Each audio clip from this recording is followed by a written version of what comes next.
So we'll begin with our first featured reader tonight, who's Kathy Ross. She has read at many local poetry venues around the Northwest. 2 of her poems were choreographed and performed by Phrasings in Bellingham. That's a series I should enter because that's such a neat thing. I keep hearing about it. And her poetry has appeared in Windfall, Chrysanthemum, Licking River Review, and the Dan River Anthology. Her first chapbook, After Winter, was published in 2003, and her first book, let's wave it, yay, If the Moon Came Out Only Once a Month, was published last year. Both playful and poignant, with themes of loss and rebirth, her poems reveal the unexpected layers found in an ordinary life. Kathy has a master's degree from the University of Washington and lives in Seattle with her husband, who is also here. And just on a more personal note, If the Moon Came Out Only Once a Month was a great pleasure for me to discover that the title poem when it was featured at a reading of moon-related poems that I curated for the Japanese Garden moon viewing event several years ago. And I hear rumors that that poem will come out tonight. So please help me welcome Kathy Ross.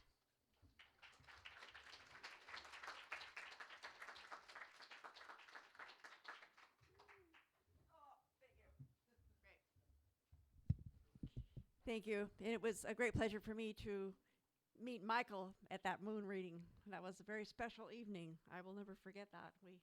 A lot of us were there at the moon ceremony at the Arboretum, and there were many poems about the moon.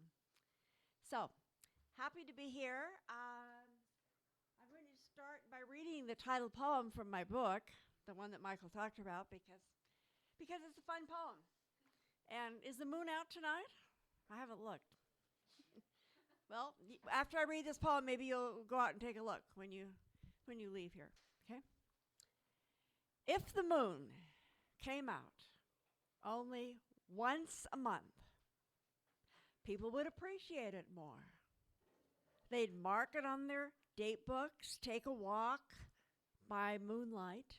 Notice how their bedroom window framed its silver smile.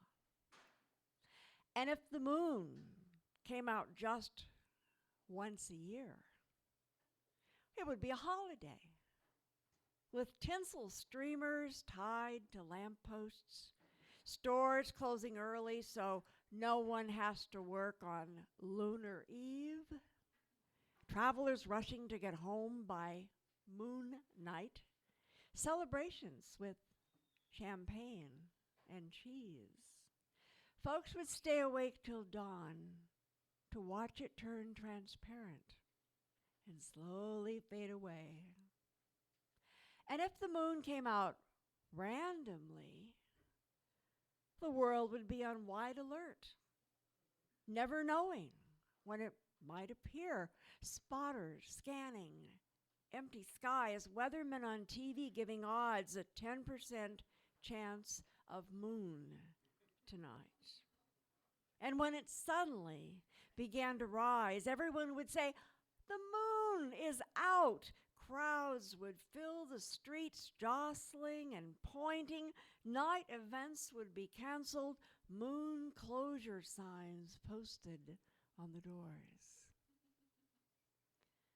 And if the moon rose but once a century, ascending luminous and lush on a long-awaited night, all humans on the planet would gather in huddled, whispering groups to stare in awe, dazzled by its brilliance, enchanted by its spell.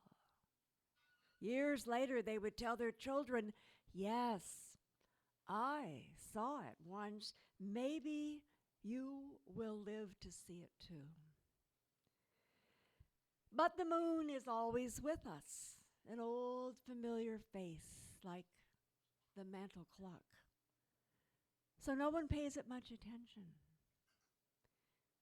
Tonight, why not go outside and gaze up in wonder, as if you've never seen it before, as if it were a miracle, as if you had been waiting all your life.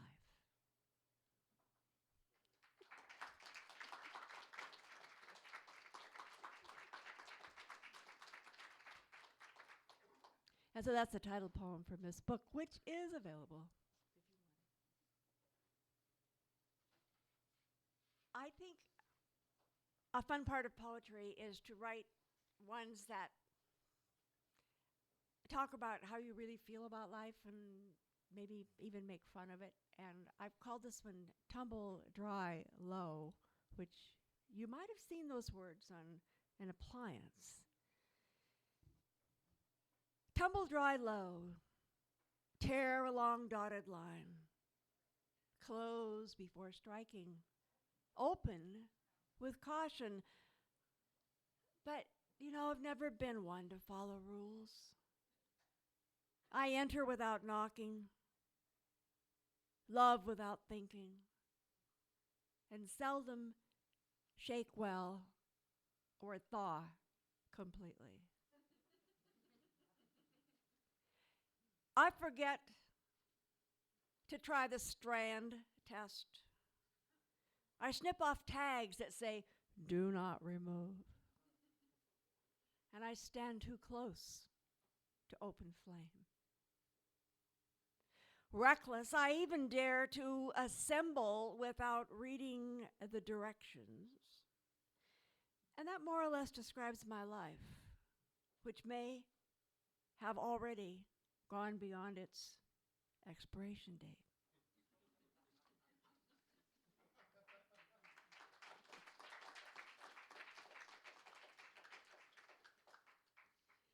And I don't know about you, but I have trouble keeping track of time, and it seems to be an actually alive thing, and it gets away from me quite easily.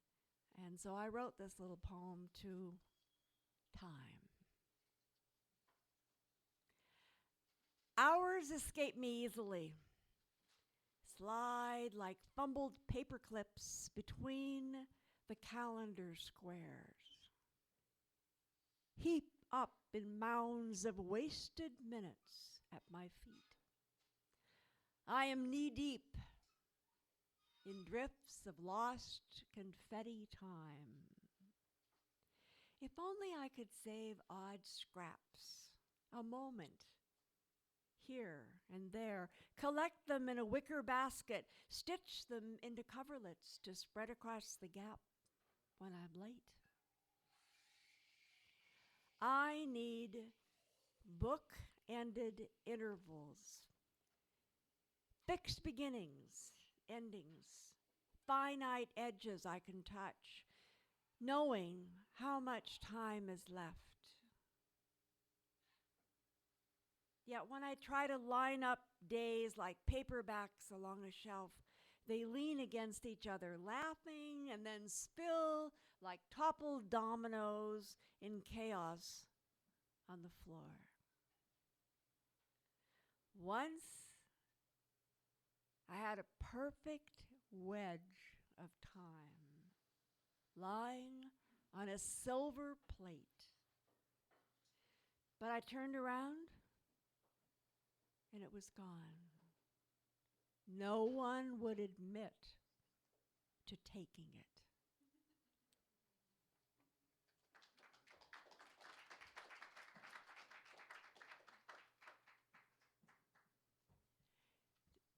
The next poem is one that was written about 12 years ago at almost exactly this moment, this March date.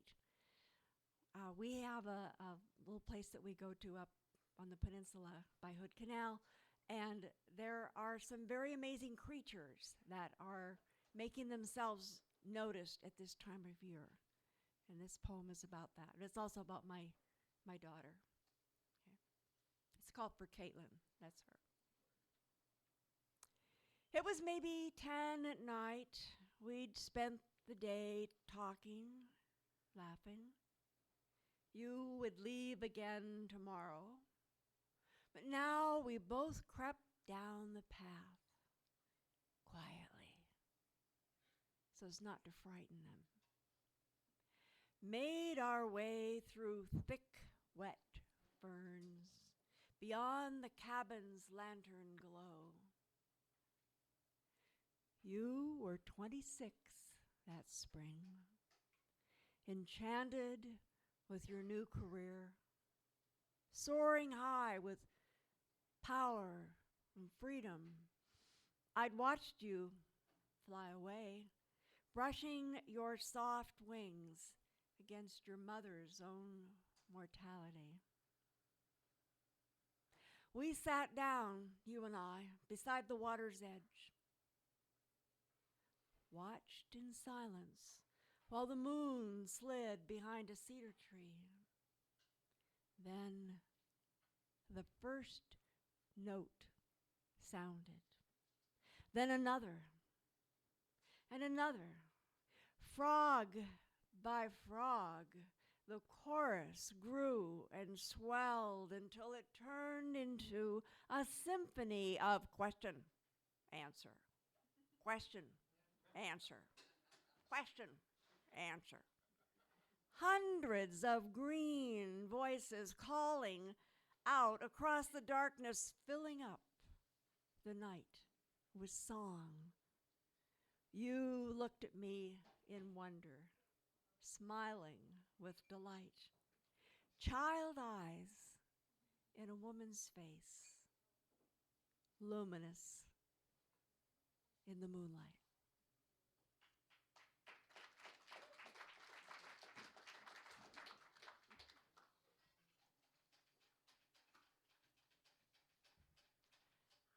I just went to a workshop last night with storytellers, Native American storytellers, which have been a part of my life for a long time. And I feel very strongly that stories are who we are, and when we tell our story, it resonates with everyone.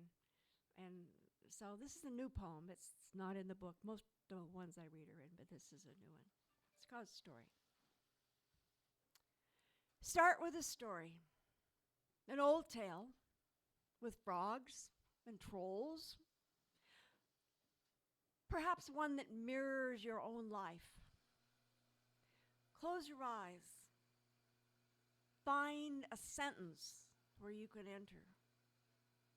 Slip inside and take your place beside the others. Choose what role you want to play. Help ravens steal the sun. Turn pumpkins into coaches. Shove the witch into the oven. Maybe they've been waiting for you.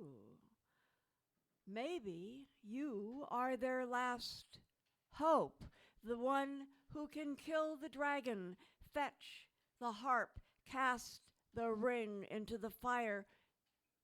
This is your story. It has always been your story. The characters are waiting now to see what you will do, to find out how it ends.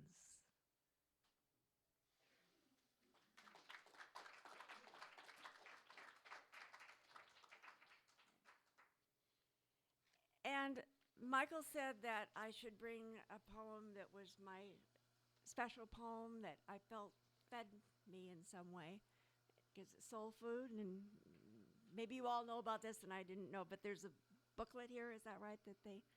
There it is. Okay, and here is the one that I will offer to this. And this is a poem written a very long time ago in my life when things were not okay. And I have read it many times, and I have had quite a few people come to me and say, could I please have a copy of that, because I think I need it, or I know someone that needs it. And I did bring copies tonight if you want it. Okay? It's called The Visitors. When a quartet of sorrows looms across your doorway, do not run away or hide. Let them in. Take their coats. Set aside the gifts they bring, for you must wait to open them. Sink down into their pool of pain. until you cannot breathe or see the sky. Drown with them. Hold on as they surround you. Mark your lowest ebb in pencil on the wall. Remember where it lies. And when you've learned to live your days with them sitting on your sofa,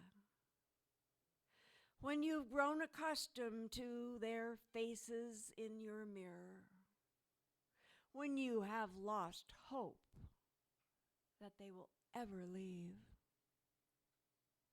one morning you will wake to find no outlines on their beds, no echoes in the hall. You will stand alone in the empty house of who you used to be. Here, an eager rapping at your door, the unthinkable return of joy.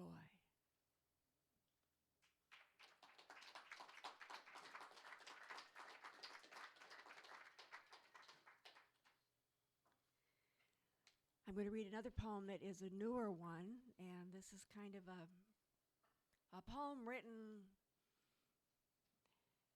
after going to my high school reunion, our 50th reunion, so now you know how old I am, and thinking about all it was and what's left. It's called Fire and Ice. So what matters now? The rhododendrons are done. New growth poking out around brown blossoms. Soon the deer will come to eat the blackberries, swallowing both thorns and fruit together as if that's how life is. What matters now?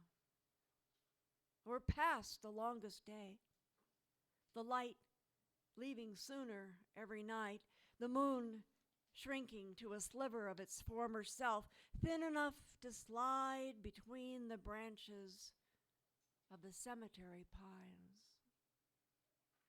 What matters now, with so many rivers bled into the sea? Well, you have your own story, I know, but we all have roles to play. Before it ends, we will have gone through fire and ice together. Terrible truths will emerge. We will spend our days remembering and forgiving. What matters now? The roar around us swells until all we can hear is the music inside, the music of the heart.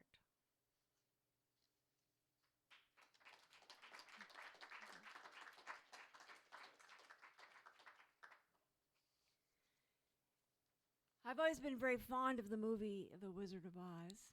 And a friend of mine has a small 3-year-old daughter that calls it the Lizard of the Lodge, which I rather like. I actually was taken to see the movie when I was about 4, and the witch scared me so terribly that I ran screaming into the lobby of the movie theater. And this is the family legend that's told every time there's a gathering, but it's true. And this poem has to do with that and a time in my life when I wasn't quite sure what kingdom I was in, okay? And it's called Reading Oz in Arizona. From here, Kansas is just a mirage, a place where houses fly away. No less improbable than my flying here, being set down on what could be another planet, with its emerald sage and its moonscape sand, its radiant heat rising up to touch me. I would say the gap between here and Kansas is about the same between my present and my past. One in color, one in black and white. I remember seeing the film when I was 4, the witch so terrifying I ran screaming to the lobby. Now, reading the book, she seems less scary, like reading my journal, long after the betrayal, the divorce sent me screaming to a new life. Like the Tin Man, I am rusted, stuck in old patterns, need to get a new heart. Maybe scarecrow brains as well, so I won't repeat the same mistakes, but mostly I've come for courage, to find my lion's voice again, here in this strange land, with no red shoes, if you take me home.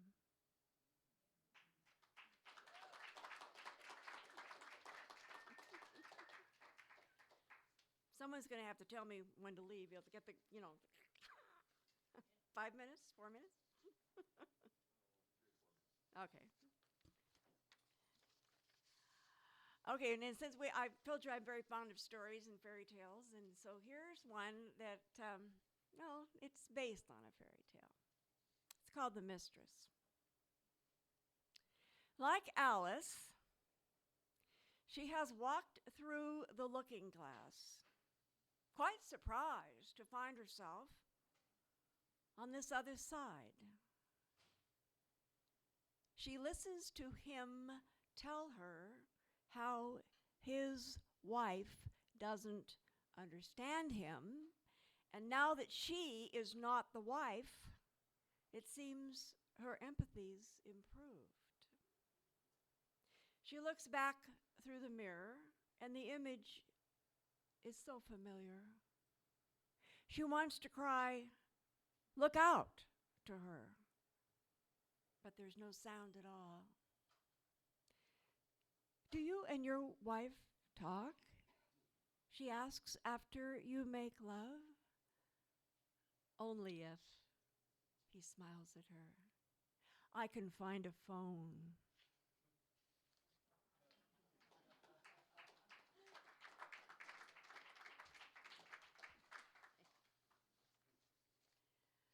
Quite some time ago, when I was 12, 13, 14, I can't remember, whatever it is I said in the poem, my father, who was a teacher in Port Angeles, his very best friend came over one afternoon to talk about a very serious problem. This was a time when people who said anything against the government were called communists, and if you were a teacher, you could lose your job.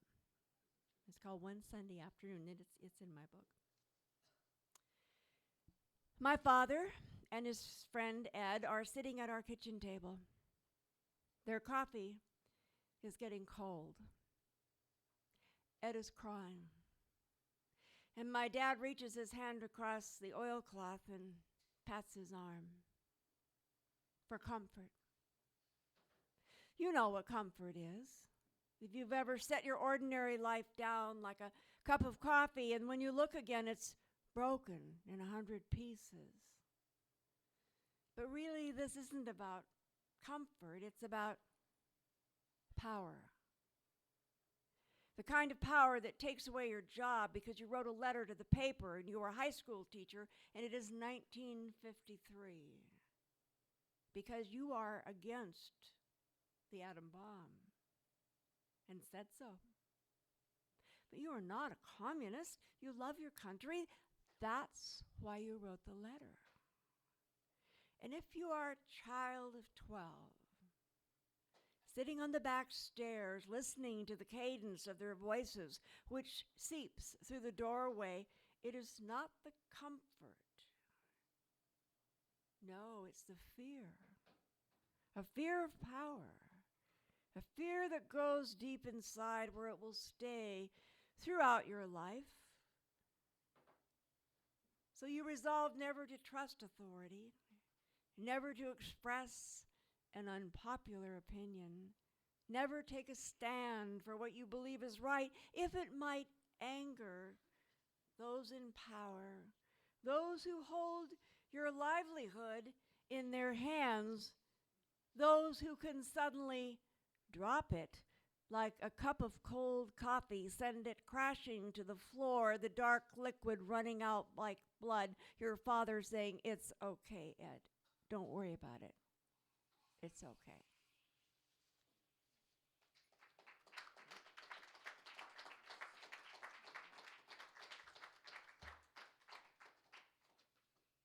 And I'll finish with one more? Yeah? Okay.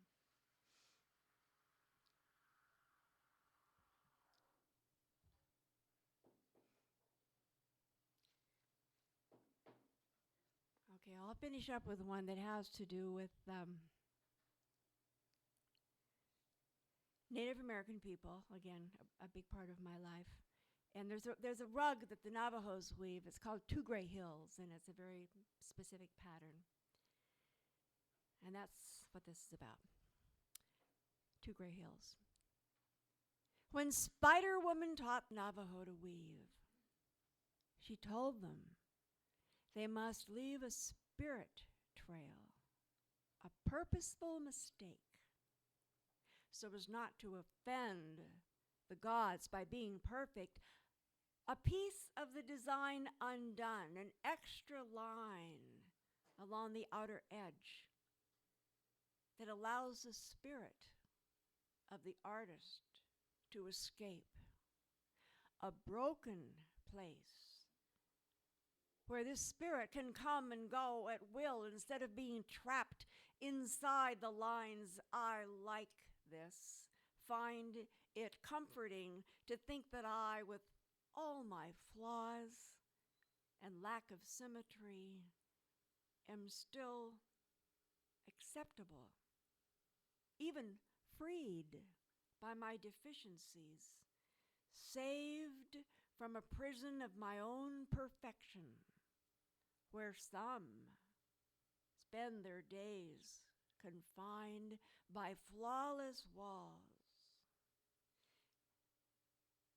Instead, I celebrate a life of blemishes and blunders, littered with unfinished projects, errors of omissions, faults I am too blind to see.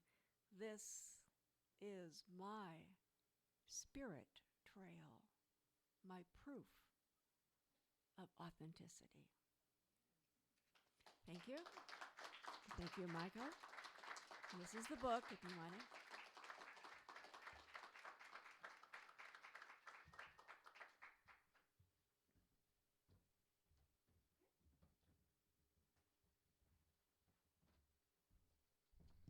Thank you so much, Kathy. And now it's a pleasure to introduce our next reader, Nan Harty. She's a member of Poets Table and Poets West and lives outside Sultan here in Washington with several corgis and her dear companion of 28 years. She has worked in social services for more than 30 years. Aside from poetry, she loves visual arts and is a member of the Northwest Collage Society. I'd like to see some of your collages. Poets Table plans to publish an anthology of its work sometime in 2013. The Seattle area has some wonderful poets, and Nan is happy to be included among them. Please welcome Nan Harty.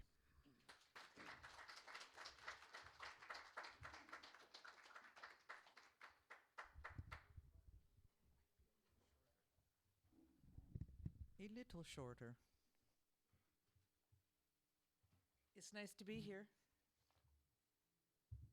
I very rarely go out, leave Paradise and Sultan and read much, so now I've read 3 times in the last 3 weeks, and I didn't really want to repeat any poems, but those of you who've been to a couple of them, you're going to have to hear some repeats. So,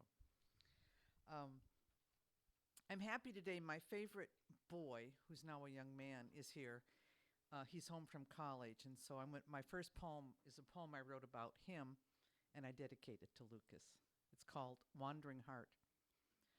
Those statements made, the way he announces thoughts and wills you to respond across a cafe table or beside you in the car, time often rather short, the life in him, the way the world travels through him, comes out his waving hands, spills like milk his glass full, a river you want to swim into, not wipe dry. You recognize a wandering heart when you hear one. Wonder how long he will be away from you at a time, though you can't mind because you'd prayed he'd have the strength to live in the world large. His enthusiasm sprinkles you with wanderlust. What are your dreams for this spring, he says. You look at him and start dreaming.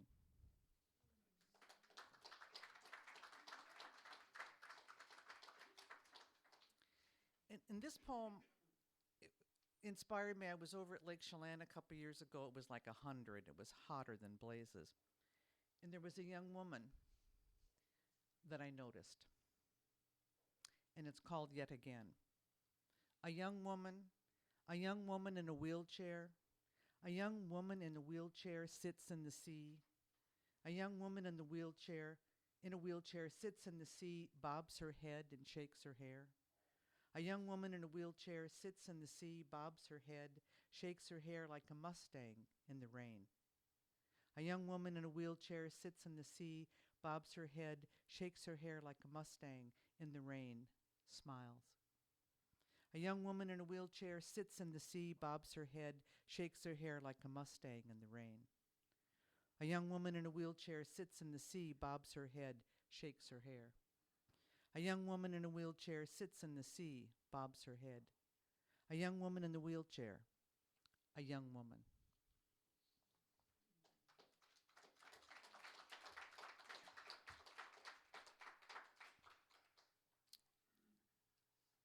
Like Michael said, I'm a member of a poets workshop, and we come up with topics or things to write about to kind of push us in different directions.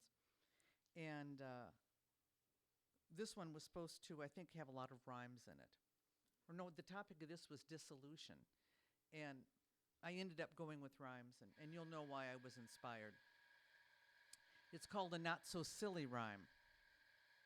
Hail to the recent evolution of the institution of marriage, brought on by the contribution of a revolution dissolving persecution, generating restitution, or some would call it absolution, perhaps a societal retribution, by no means a Lilliputian resolution, a substitution for the destitution same-sex couples must have felt, omitted from the Constitution, a perceived dilution of generation of homosexual contributions to America's grand union. Here's a short allocution. Long live the dissolution of persecution.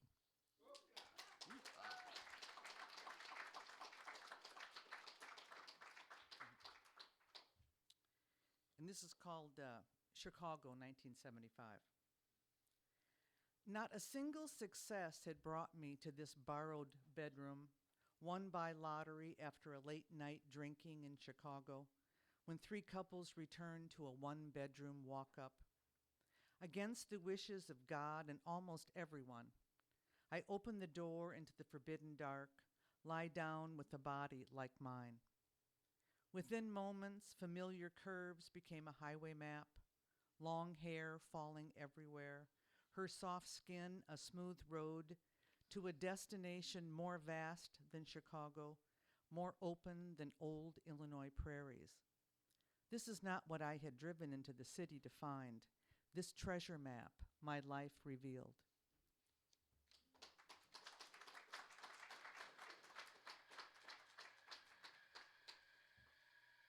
So same boy, man now, sent me Pablo Neruda's Book of Questions.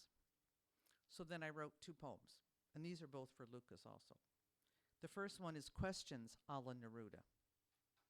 Why don't the young understand as soon as they stop being young? Is an old soul ever young? Or a big baby ever old? How old is dirt? Do we start thinking more about death when we start thinking less about sex? Is the color of death white, black, or gray? If Canada geese mate for life, why don't people? Does the outer ring of an old-growth tree speak the same language as the first ring? If you were going to live forever, what age would you want to be? Are Karens fountains of wisdom? Do vintage plants and hybrids get along? Don't old dogs learn new tricks? The older we get, isn't it really easier?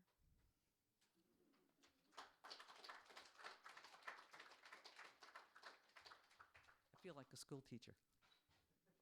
So pardon me. Now this is answers for Pablo Neruda. There are no churches in heaven. A tree's roots are its brains. Volcanoes never get ulcers. A cat has no questions, only answers. Oranges share well. Rubies and juice of pomegranate are first cousins. Suspenders retired long before vests voted to revolt. There are 10 translators of the language of whales in the world. The earth has been lent for a brief time to the sea, not vice versa. Some hate the country smelling of manure and sun. Birds volunteer to lead the way when a flock takes flight. The child you were is not gone. The tallest trees translate the earth to the sky. Solitary sheep choose to take a break from the group. It is where I was lost that I finally found myself. Old people do remember their debts and burn with desire. At least old poets do.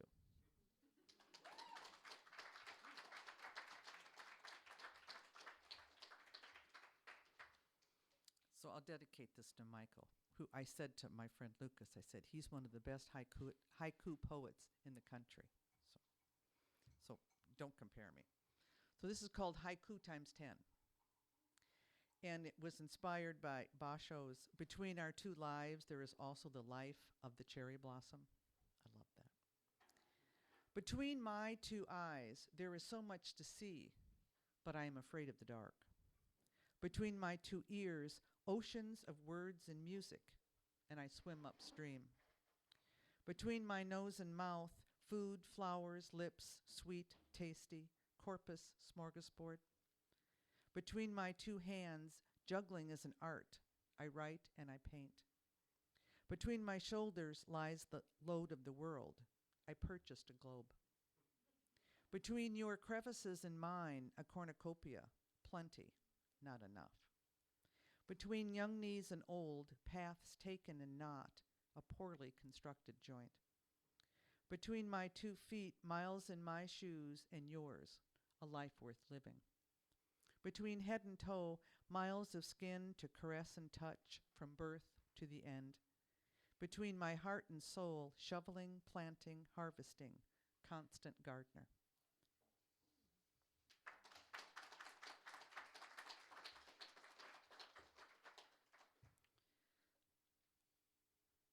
I write a lot about nature, basically, probably because I live out in the country. And the earth and the state of the earth, I write a lot about that too. So I think these next couple ones are both about that. This is called Everlasting. Because I do not know earth will last until I am earth myself. I dream of flights off planet as an octogenarian, where I am more than baggage or even dowager, a pilgrim with a lowercase p, my wisdom worth a ticket and a berth. Rocket or time travel machine, my steed, light years from this very moment and all I know now, because I do not know earth will last until I am earth myself.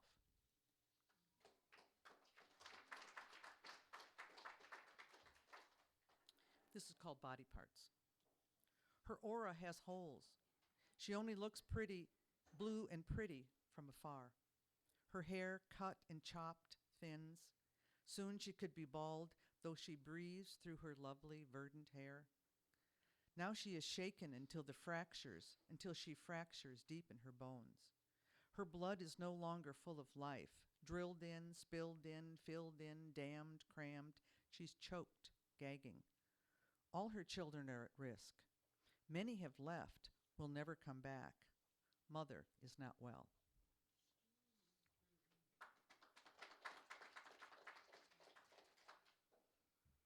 This is called Bombs. And the point of this poem is I had to repeat a word in every line and include a rhyme with that word in every line. And the word I chose was bombs. And there's an epigraph to it that I got also from Lucas. More bombs were dropped in Laos during the Vietnam era than all the bombs dropped in World War II. Okay. Bombs. Bombs, an abomination. Bombs are not a balm. Bombs do not bring calm. Please, no bombs for moms. Never moms for bombs. Do not exchange napalm for a bomb. Bomb no ashrams. Proms should not be bombed. Guam was bombed. Palms have been bombed. A bomb, good God, not that bomb. Firebomb, a bad enough bomb. Love to embalm, learn to bomb. Bomb Islam, is that what we are doing? Bombing Islam? Laotian children tromp amid the bombs. Laotian children romp and take bombs to sell. Laotians use bombs as prosthesis and house stilts. Could someone please write a psalm against bombs? Find a shaman to get rid of the bombs. If only bombs were uncommon, who else has qualms about bombs?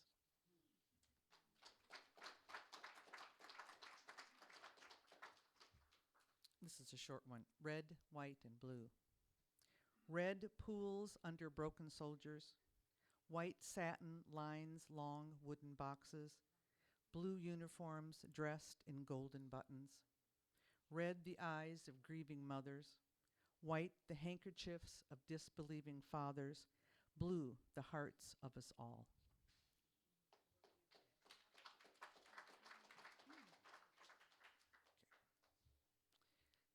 This is called If I Knew You Better. And it was inspired, again, from Poets' Table. We were each given a picture, and the picture I had was a pink truck, an old pink truck. If I knew you better. If I knew you'd better, we'd run away in this old pink truck, explore the West, ourselves undressed, our blue jeans torn and worn, tie-dyed bandanas in our hair, and soft flannel shirts when our breasts aren't bare. We'll scale peaks, cross crevasses, rope together, travel alpine trails, smell delicious flowers. Every night we'd have a fire. Oh, to feel wild again. If I knew you better, we'd run away in this old pink truck.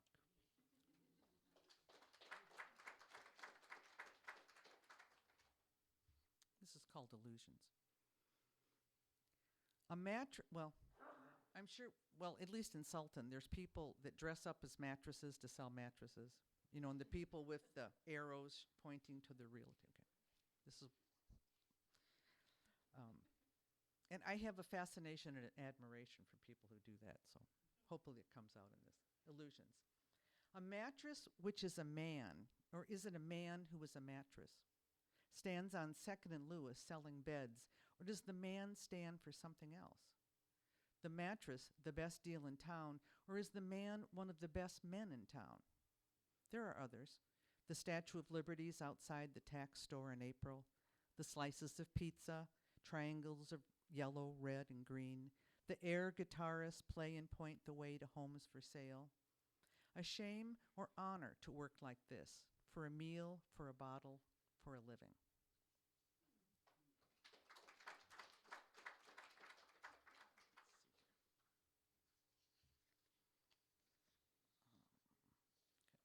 This is kind of autobiographical. Remnants. Sew me a quilt with squares of green and yellow laid out like the fields of Midwest beans and wheat. Stitch glass beads like winding Catholic rosaries, or are they silver rivers? Cut triangles to string together as mountains. Set isosceles of evergreens among those purple peaks. Swirl in cursive words, inspire words, poem words, wake up words in italic black. Cover me with these remnants, warm in memories, sown like seeds year after year, parts of a whole of parts. A cover not to hide, more like a lived-in alb. Let rips, tears, tears, frayed stitches, crisscross years, until this handmade quilt is all that is left to tell my story.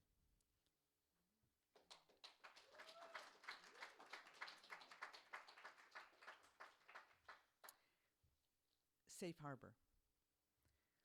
Some are murdered on the bus at the market with bombs strapped under another's coat. Planes crash into skyscrapers, kill thousands. Children and their fathers die at prayer in a mosque. People without warning shot in a coffee shop. Fellow employees gun down colleagues at work. School children kill school children. Pirates roam the ocean for hostages. Roadside bombs blow up vehicles and soldiers, while mines left in fields maim and harm neighborhood children. The list is endless. The only safe harbor remaining are some hearts, but for how long?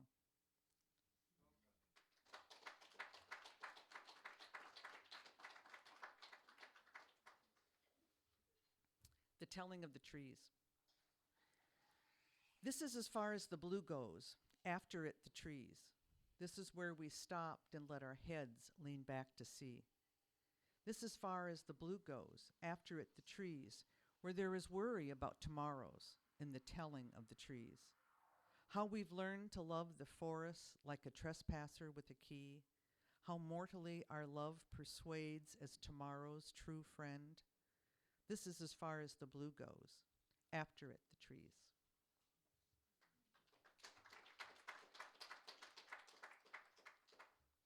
How am I doing on time? One or two more, not that. Oh, about three. Okay. Okay. This is called Thanks to George Ella Lyon. I am from rosary beads, Sunday school on Saturdays, and Latin as a second language. I am from fish on Fridays, flying novenas for hopeless cases, the Book of Saints, not the Bible. I am from Hannah and Dennis Aloysius, blue eyes and blurry eyes, from generations who dived inside whiskey bottles, died, turning wakes and funerals into high social occasions. I am from do-it-alls and closed mouths, from poker players and educators, from girls who would be tomboys, from men who would be boys. I am from the one yellow rose and the passed down story of a boy's first rose each spring for his mother. I am from a lone pink peony, the memory of its loss to an overzealous mower, bringing mother to tears in the words, he knew how much that meant to me. What is left is the wonderful boy of the yellow rose thousands of miles away, and one pink peony in the side garden, for I know how much she meant to me.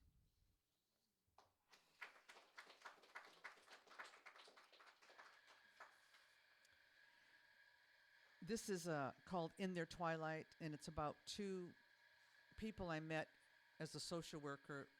One was 80, and the other person was 75, and she was taking care of him. And they basically kind of fell in love. In Their Twilight. Two planets pulled into each other's orbit by chance. She became his sun, he her stars. Together they made up the moon. Gentle waves lapped at their feet in the ocean of affection. In his 80th years, the tide pulled at him, would pull him under. He would float back to the surface again and again, return to her warmth and light. He rocketed her away to places she'd never been, opera houses, theaters. He read her poetry.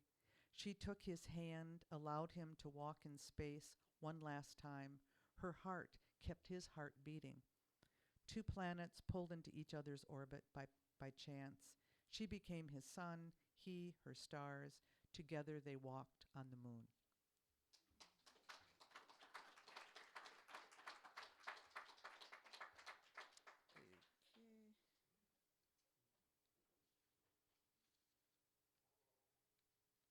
I thought that was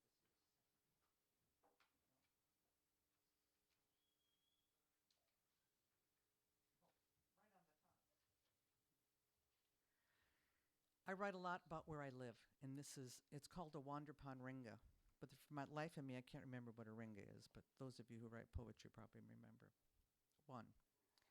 Dogs and I walk worn paths, look up to bird calls, turn to the lake as water rolls with fish, geese land, our neighbor's home at the end of the day. 2.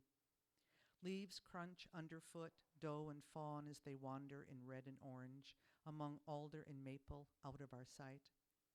3.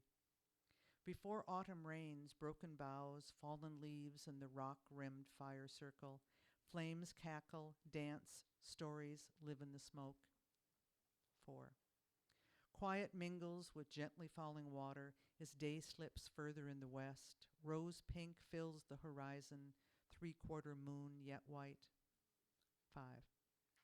The Big Dipper pours stars into the night sky from its large ladle, while the moon, now bright, lights the pond, lightens the heart, offers peace. 6. In the dark of the night, lie quiet, listen as wind whispers from somewhere, into where this life on this land carries one, leaves one, until all the leaves are gone.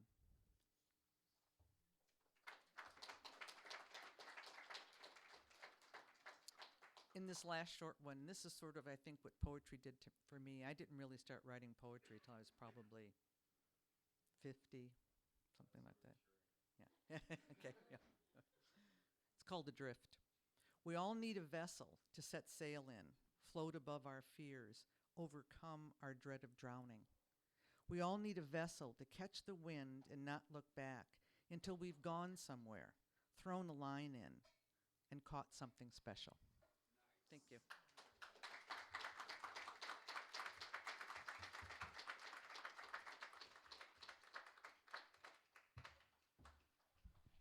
Thank you, Nan.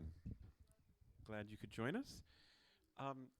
I hope you can all sign up for the open mic if you have a poem to read. Where's that? Is it still there by the front desk? Normally we have a question of the month, and we didn't have one to start with, but I have a question, and if you feel like adding your answer to it during our break, you're welcome to do that. And the question is, what is your favorite state park or national park in Washington State? Okay, so add that answer if you feel like it, or you can tell us when you come up to read your poem. I also want to tell you about some upcoming events. First of all, the Redmond Association of Spoken Word is having its next reading on March 29, so a week from tomorrow, and the featured poet is Dawn Kentop. RASP features a mix of poets and novelists and other kinds of writers. Poetry for March, so Dawn Kentop on March 29. I'm going to be giving a reading with Washington State Poet Laureate Kathleen Flanagan on April 2nd at the Sammamish Library, if you can come to that. And there will also be an open mic. And if you are, how many of you have ever been to the Redmond Association of Spoken Word readings? Okay, a lot of you have an opportunity. And if you go on March 29, you become eligible to contribute or submit to the first ever Redmond Association of Spoken Word Poetry Anthology. So if you haven't been, you can become eligible if you go to the March 29 reading, because the deadline to submit is April 10. So that's your last chance to become eligible. To be eligible, you have to have attended or featured at least one RASP reading. And if you want some more information about submitting for that, I have some handouts, so please ask me about that. Most of you didn't raise your hand, so you'll have to go to the next reading. Coming up here in a month, our next Soul Food Poetry Night on April 18 will feature Faith Allington and A.J. Windermere. So please come back for that. And then also in Poetry Month, April 26th, the next RASP reading will take place, and that happens at the Old Redmond Schoolhouse Community Center here in Redmond. And I also forgot one other thing. I think it's April 16. RASP sponsors what's called the Poetry and Prose Circle. You can bring writing to share and critique. And I'll be the facilitator this month, or April. I think it's the 16th. I think so. It's Tuesday the 16th. And that's at the Redmond Library, so please come for that. So once again, thanks to Nan and Kathy for our reading tonight. We'll take a few minutes of break, get something to eat, look at books, and sign up for the poetry open mic, and add your favorite Washington State or National Park. Thank you.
may know, in the valley of the butterfly, time doesn't go very fast.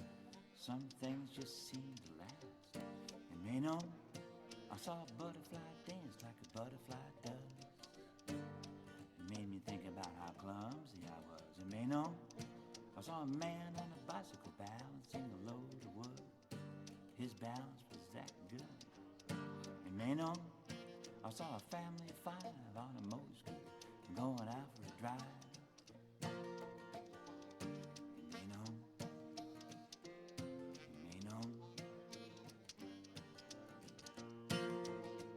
it's a big around world. Big round Yes, it world. is. All around the world. All around the world. It's a big around world. Big round Yes, it is. world. All around the world. You may know, there was a temple on the hillside. I prayed to the Buddha for the flower to open up wide. You may know, I drank the good strong ginger tea, and it agreed with me. You may know, everything grew, tomato and the pepper and the beetle nut too. You may know, I ate the green grass, the fish and the squid, and everybody else did too. You may know.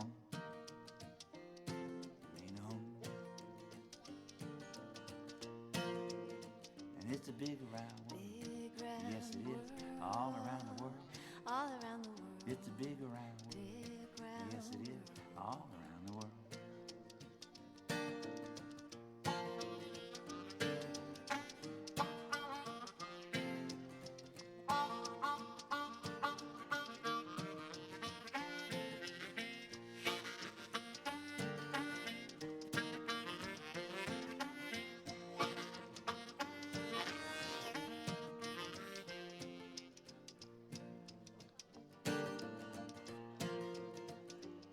You may know, there was a melon so sweet and juicy on my sweater. And something like an apple, only better. You may know, the sun flew by on a butterfly breeze. Ricochet wing way up in the trees. You may know, my spirit got lighter and my head got clear. I thought to myself, I'm gonna stay right here. You may know.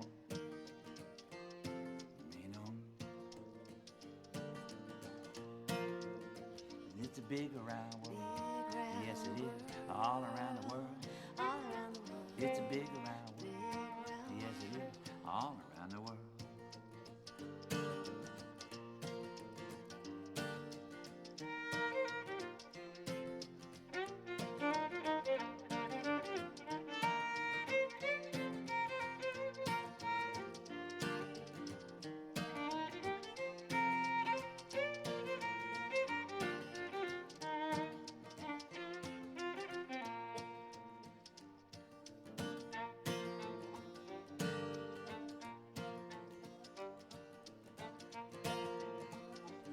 You may know, all around the circle eternity flows.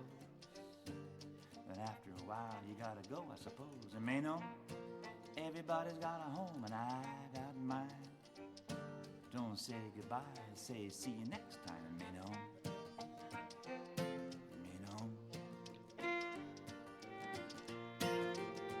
And it's a big around world. Big round world. All around the world.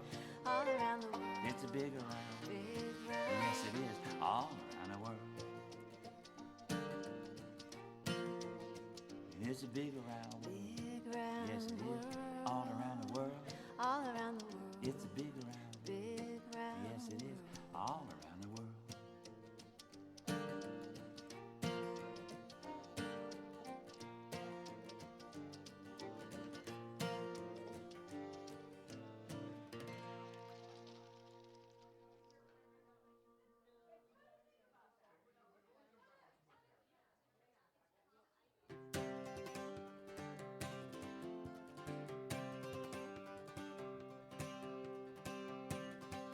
No one can sing the blues like Lightning Hopkins. Now I don't care what anybody said. I was 15 years old, riding by the passenger window with my radio up against my head. And that's when I heard him for the first time. cutting in through the noise of the car, and my whole world turned upside down. I just had to learn to sing and play guitar. So I got on my bicycle with high-rise handlebars, and I would ride for 20 miles on a run. I got every one of his records I could find back then. I had 11 of them by the time I was done. And I never learned to play the blues. I hope that's all right. I never learned to play the blues, but I can sing and play guitar all night.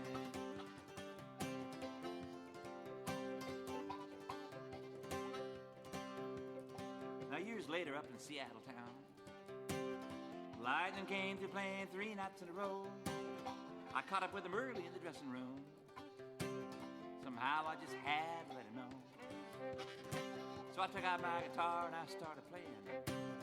And I made him up a song to tell it right about the radio, the car, and all of his records, and how glad I was to meet him that night. And I sang about what he taught me without even knowing it, and all the lessons I still had to learn. And Lightning, he just grinned. When I was done, he told me a story in return. And I never learned to play the blues. I hope that's all right. I never learned to play the blues, but I can sing and play guitar all night.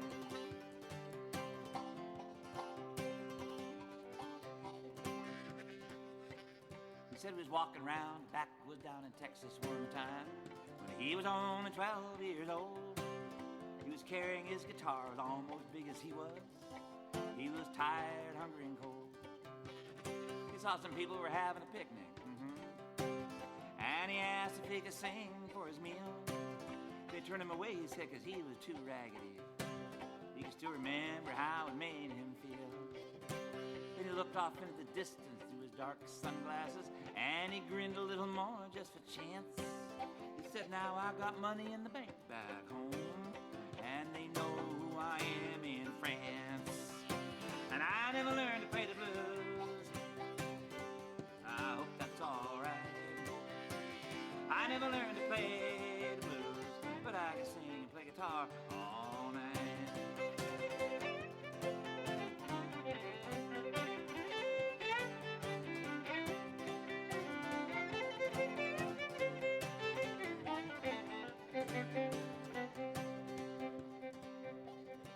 Now Lightning died back in '82. I can still remember where I was and how I heard him. I was playing the meeting place in Dublin. The local blues singer gave me the word. Now some people, they pass right through you. Maybe they leave a little mark.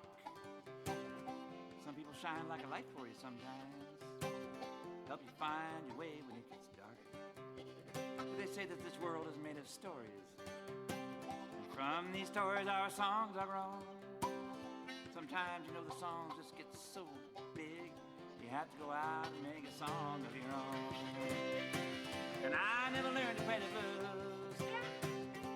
I hope that's all right. I never learned to play the blues, but I can sing and play guitar all night. Yeah.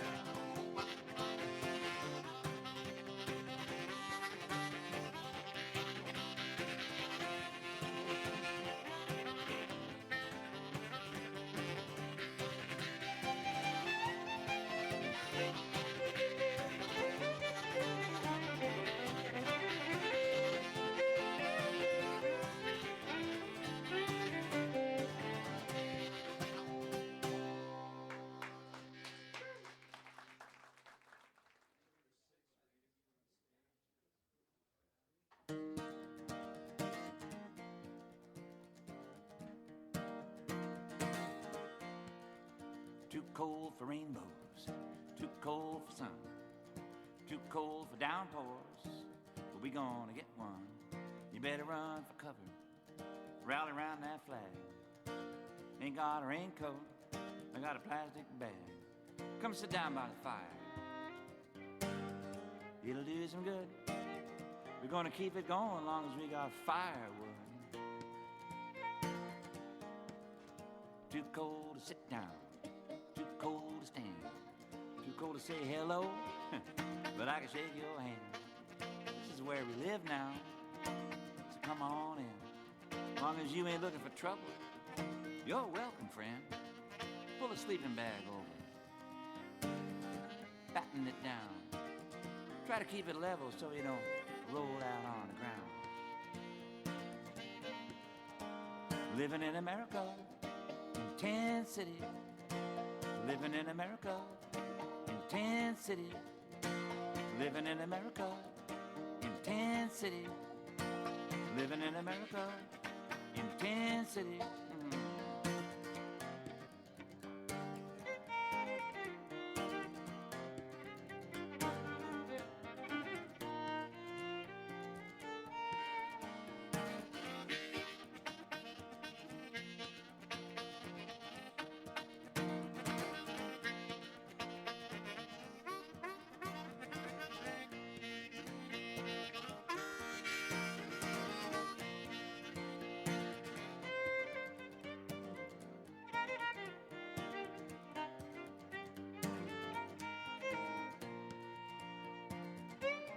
Yeah, too cold to be living in tents, too cold to camp.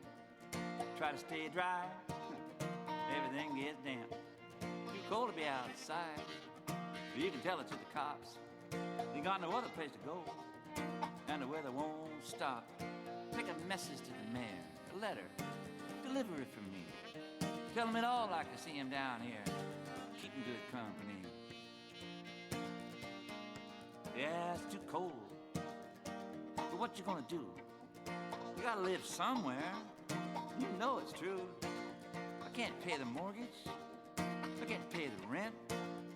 After food and bus fare, my money's just about all spent. Take a message to the man. Whisper it in his ear.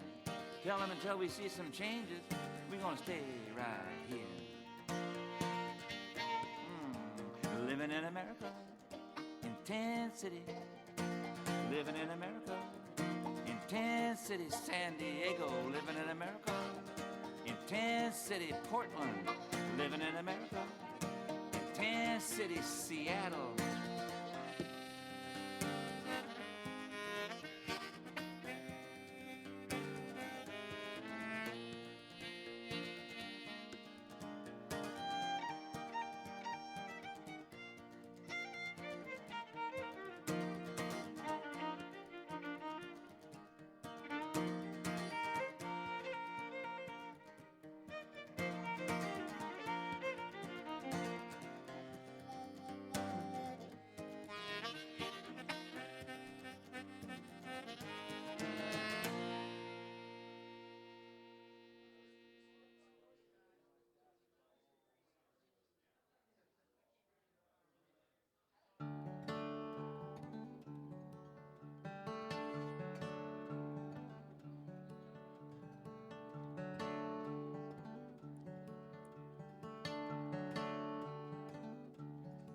Wake up, mama.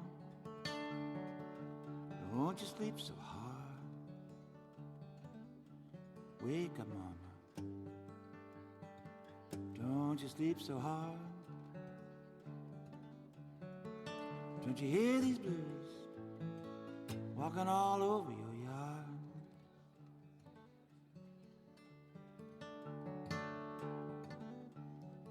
I got these blues. I'm not satisfied. I got these blues all right. I'm not satisfied. Well, that's the reason why I stole away and I cried.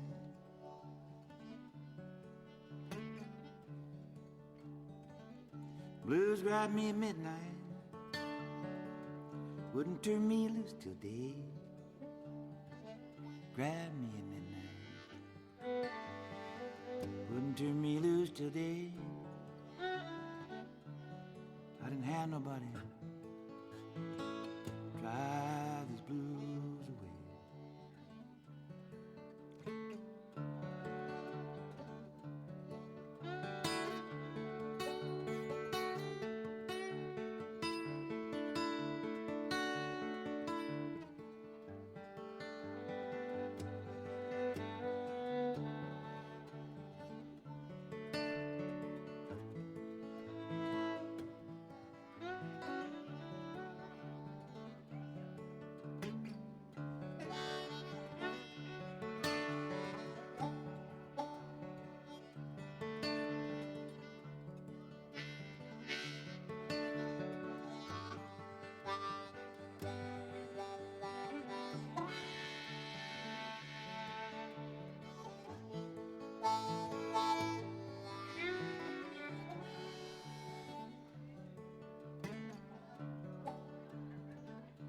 Big star falling,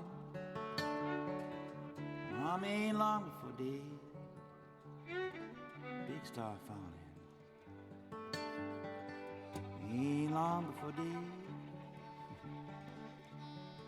Maybe the sunshine this time drive these blues away.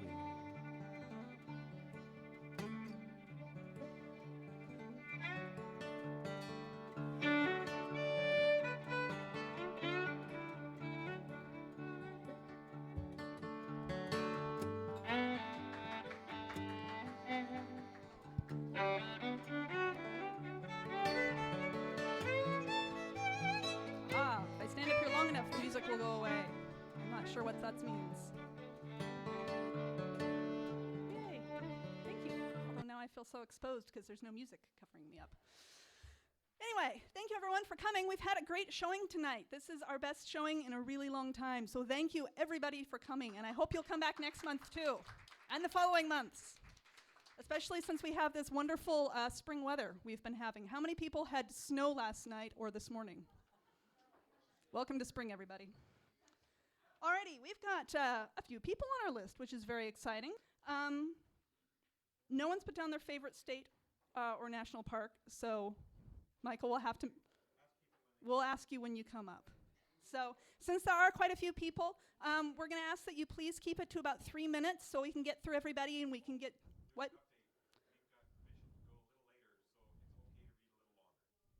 How much longer is a little longer, Michael?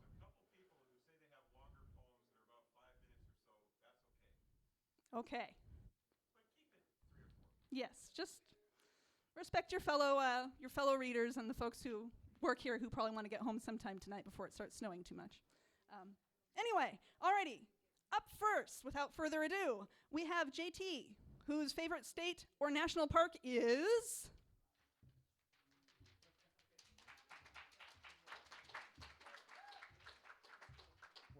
He doesn't have a favorite state or national park because he hadn't been to one since he was like 6. All right. So this one is called The Reason.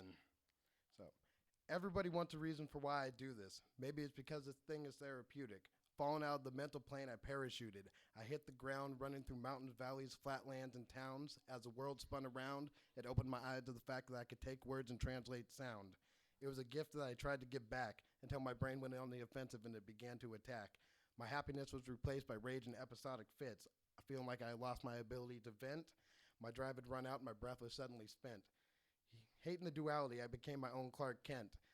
I was someone else till the facade started to chip. A voice echoed in my head sounding so heaven-sent, revealing my true purpose. I'm the syllable scientist.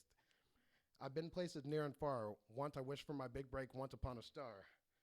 Then when the world methodically tried to tear me apart, I talked through my pen using nonverbal communication to show you all why I really love this art.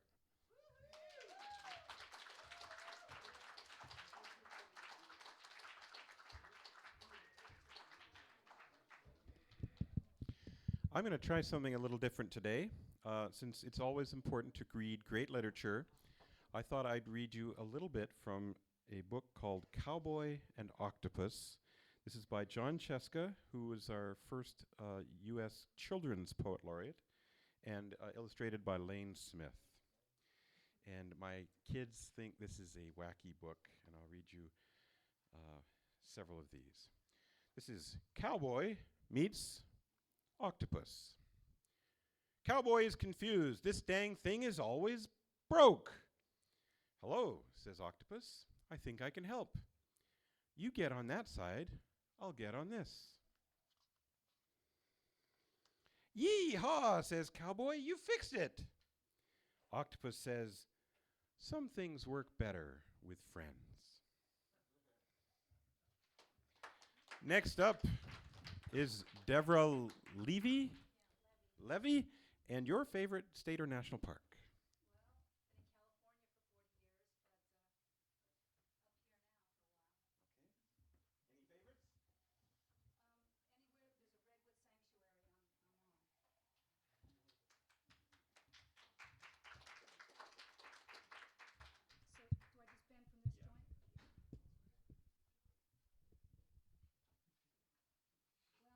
This is my first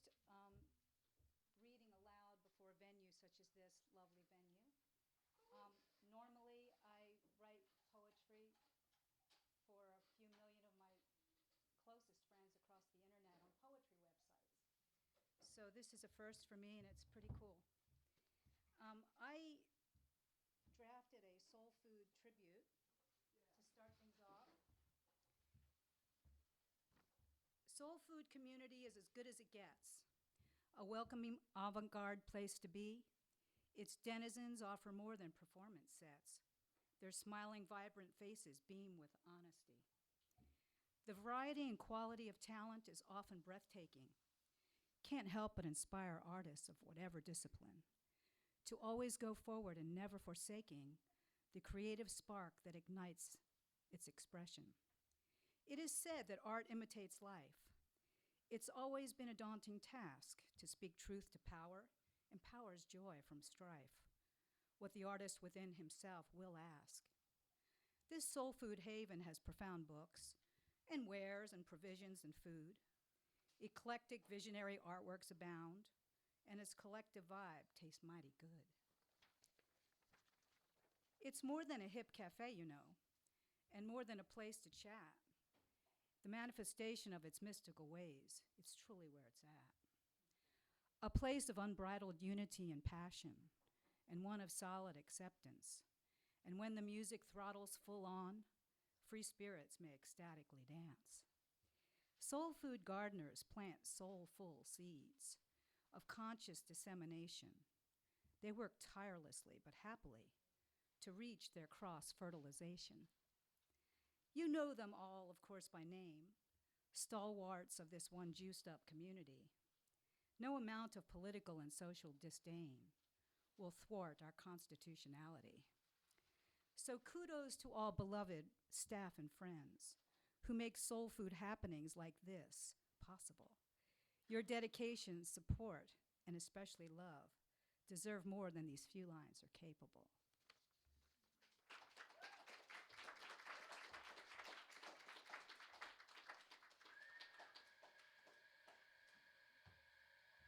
This next poem is a little bit heavy.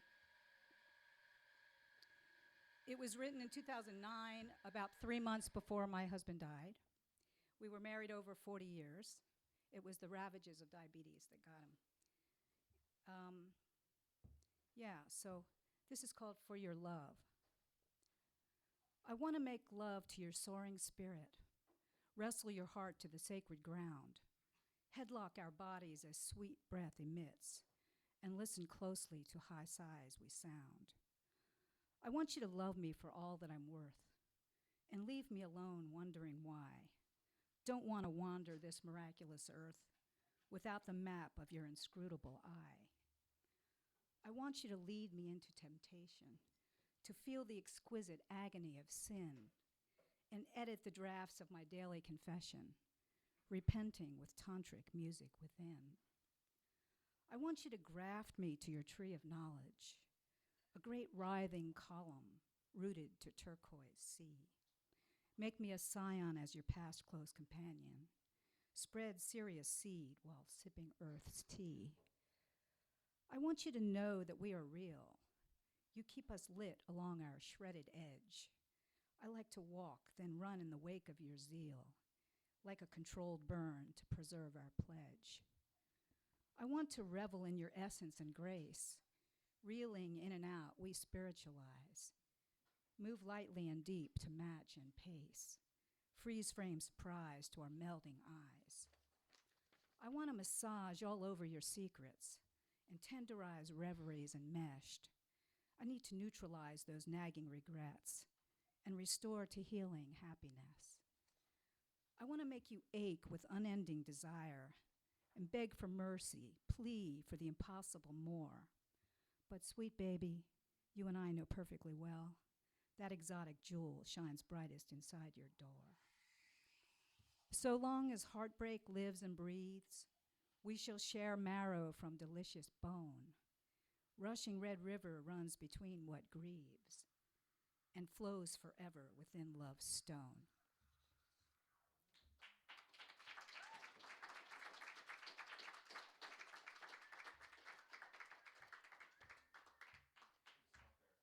A little change of pace. Ah.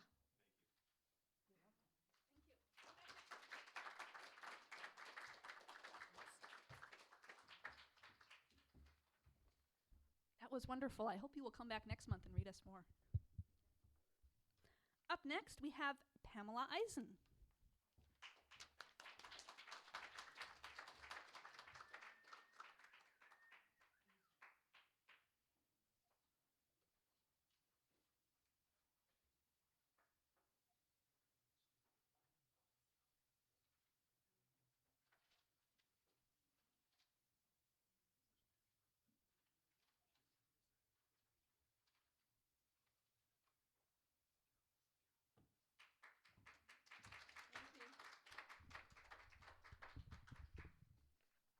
I hope y'all will bear with me. This is my first time back reading poetry for a long time. Used to. Thank you. Thank you. And tonight is particularly moving for me.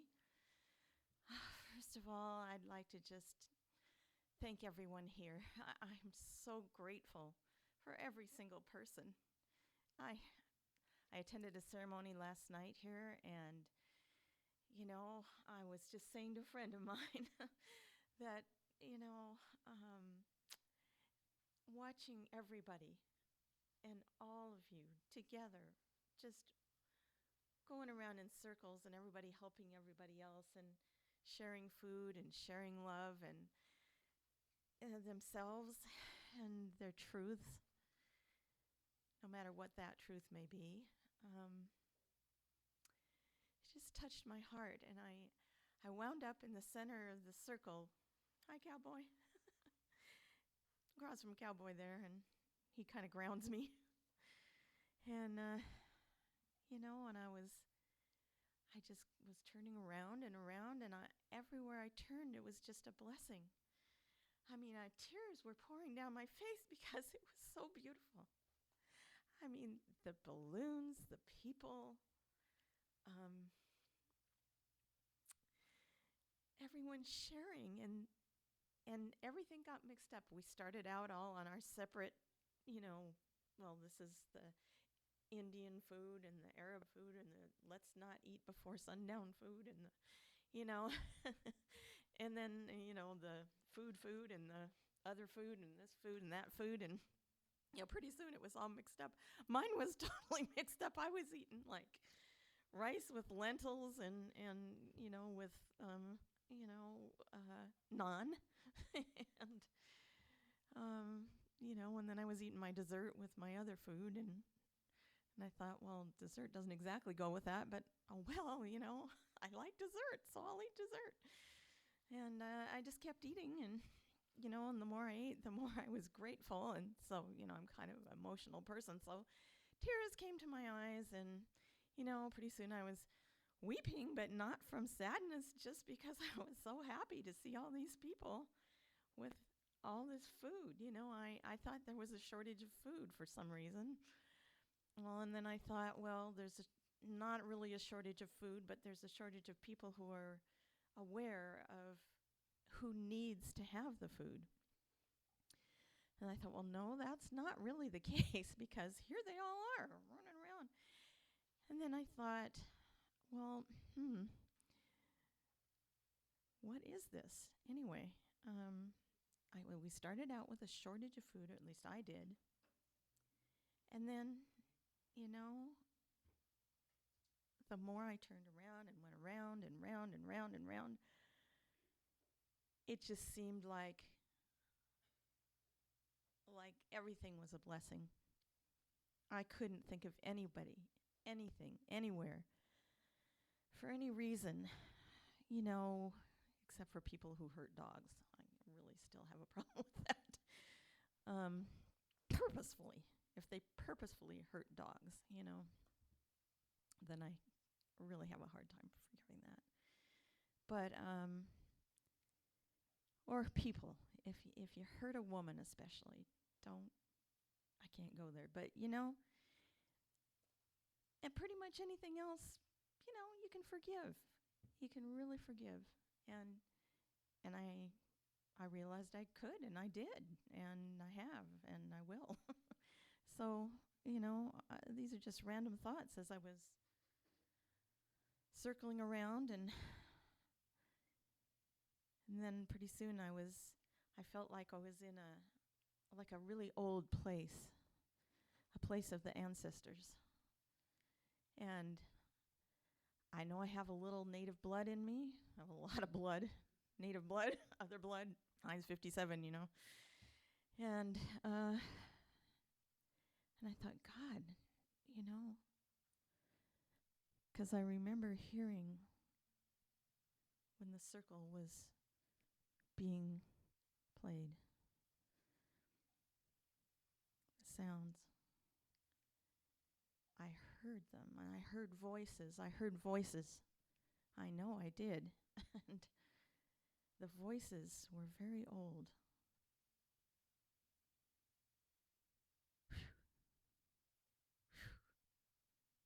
It was like the wind. It was like they were floating on the wind. I don't even know exactly what they said. I just know that it was like they were coming in and coming out. It was like spirits coming in and out and whooshing everywhere, and energy was everywhere.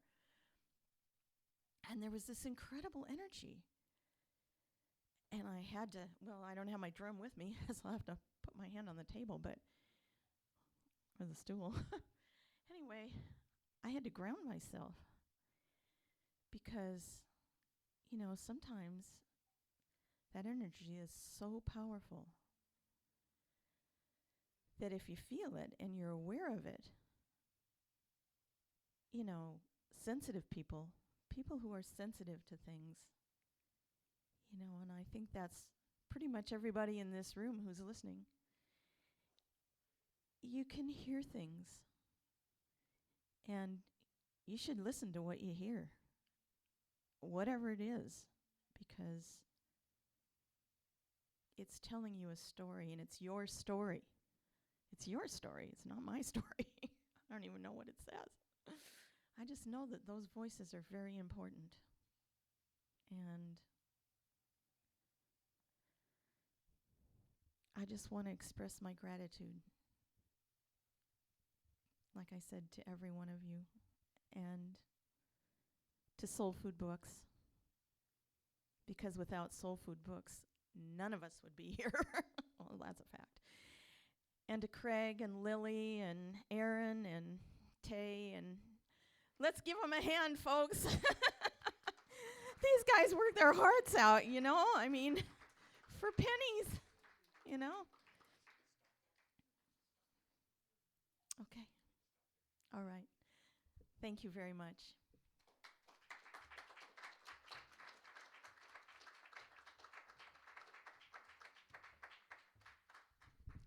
Thank you for sharing your poetic words. Next, we have Jeffrey Stuke. Jeffrey still here? Where's Jeffrey? Come on, Jeffrey Stuke.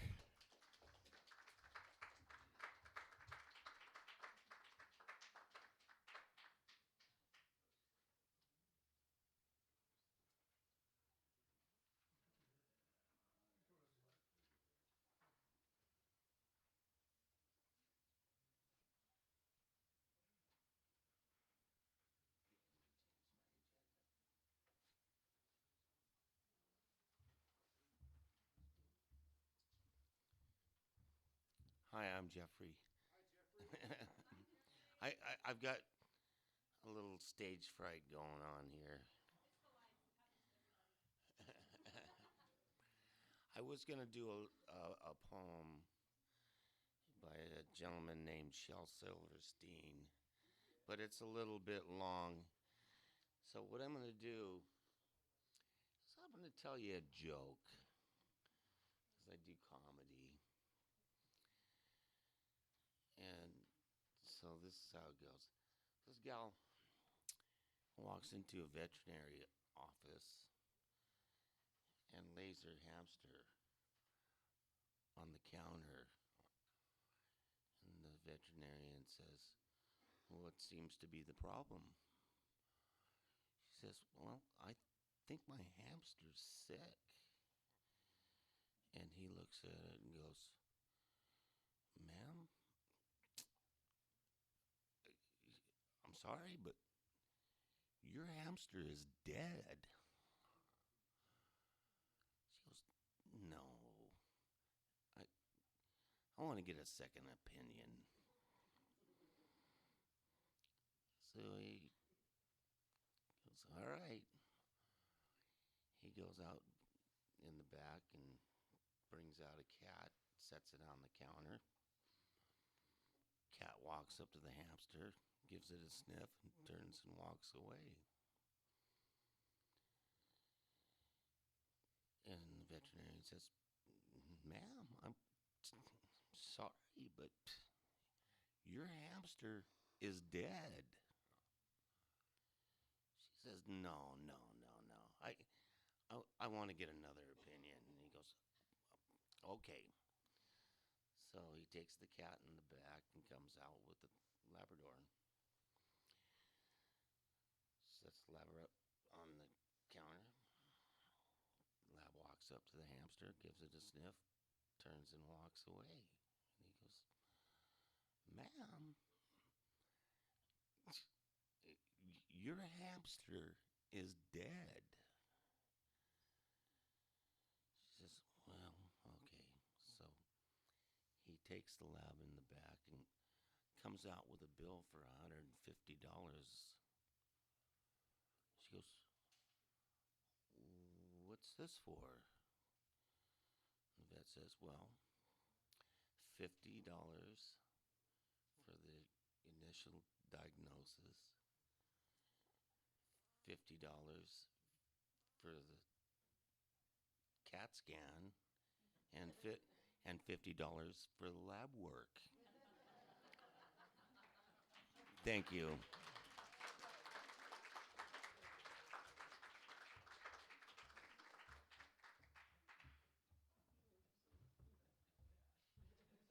Thank you very much. I think we're all going to be chuckling about that one for a little bit. And come back next time with the Shel Silverstein, please, because I am looking forward to that. Alrighty, up next, we have Peggy Barnett. Peggy.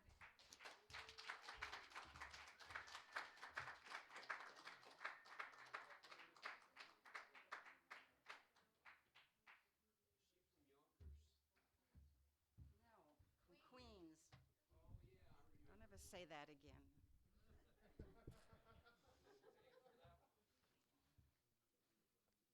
Okay. Well, so speaking to that, my first poem is called Last Tango in Queens. I was perfect setup. The smell of Mrs. Rocher's soft wrinkled breasts pushed up against my chin by her huge face-powdered cleavage is in my nostrils. The rigid corset constraining her amplitude creaks under my fingers, which are holding the small of her back. A 78 RPM record is playing Begin the Begin. You lead, she commands, looking over my head at her fourth grade boys and girls reluctantly paired off in the gray basement of PS 89 Queens in 1954, a chain gang learning social dancing. Step right, step together, left foot forward, step together. My stomach is pressed against her thighs, feeling the garter belt clamps holding up her nylon stockings under her black skirt. There was a horrifying rumor that she took off her pink panties before every class. My mother taught me how to dance. It started before I could walk. A Viennese waltz in her arms, La Comparsita initiating an Argentine tango across the living room floor, complete with deep dips.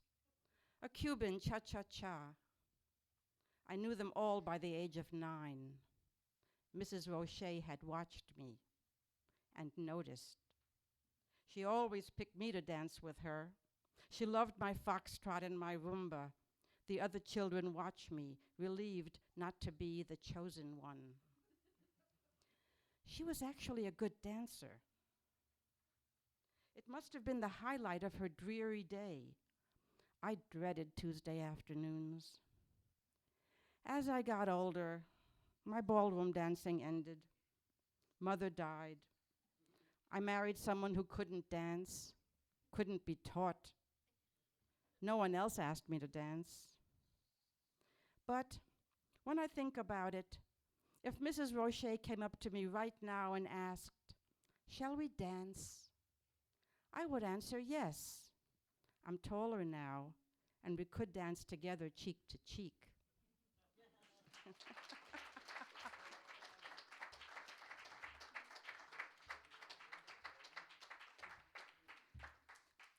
And this is a poem from my new book on your left. It's called I've Never Seen a Madrona Tree. And it's based upon the fact that having come here from New York about 7 years ago, I'd never seen a madrona tree. And people here are always writing about madrona trees and loons and, arroyo, adobes, and I've never seen an adobe house. So we took a trip to California, so this poem was the result of that trip to California and then thinking about where I come from on the East Coast, which is a very different planet, actually.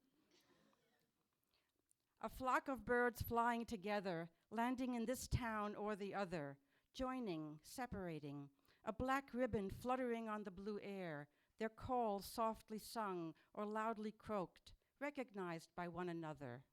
The one or two lone hawks are committed to not eating the more fragile boned. They fly in the orange sunset, landing on a madrona tree or the roof of a crumbling arroyo house on the side of the hot, dusty road, a chicken running through one's feet, ready to be plucked, then dipped into bitter chocolate for a few US dollars. They fly over rock-dark beaches, wild sucking waves with dark, fearsome shapes hunching through the surface of the Pacific. Bright, hot heat of rocks slowly turns into wet, damp moss as the river of words winds northward, always the orange setting sun beside them. There are few thunderstorms here, the ear-shattering kind that breaks your bones. Just the wind, a fearful wind, and the fire that consumes. Faces here turn to the lowering orb every evening, speaking words of finality and Zen emptiness, the daily quenching of fire by water. Poets walk into the waves towards the round gold light with their hands held before them, fingers disappearing, leaving green spots behind. Where I was born, I could see the sunrise blue and cool every morning across the black silver-edged line of the Atlantic, and the birds flew so fast I hardly heard them call, but I saw them flying down the canyon walls of steel across the hot asphalt as the orange-setting bouncing ball of a sun sat squeezed between two hard black skyscrapers like a heart beating in a breathless chest. Words fell out of windows to be carried on the black backs of ravens landing on trembling sunflowers. The endlessly unrelenting everyday dawn began the hard sidewalk pounding work of words, old years firing up kilns across rusty iron bridges down to where the dead suck sugared limes, north to where granite-faced poets fall off mountains, crushing cool, sweet-smelling balsams. Of a summer evening on a soft, warm, white-sanded beach, a blue, chill wind blows dark clouds that shadow us. Sadly packing our blankets, painfully donning sandpaper shoes, we run home before the dark falls down.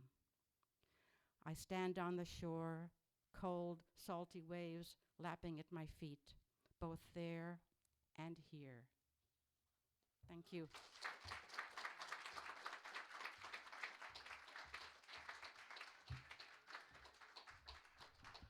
Thank you, Peggy, and congratulations on your new book. Let's pick up the pace here. Try to keep it around 3 or 4 minutes, unless you're one of those one or two people who had talked to me about reading a little longer. Next up, we have Roy. Oh my God, is he here? He's here. Do you have a favorite national park or state park?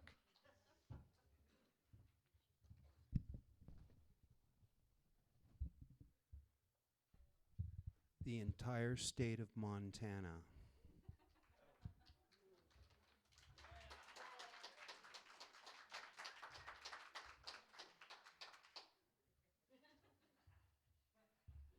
I'm one of those assholes with a longer poem.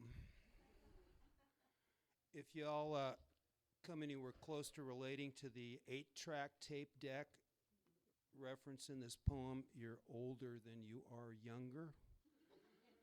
And the marijuana reference, I'm proud to say, comes out of a 3-finger bag with seeds, and they cost $10.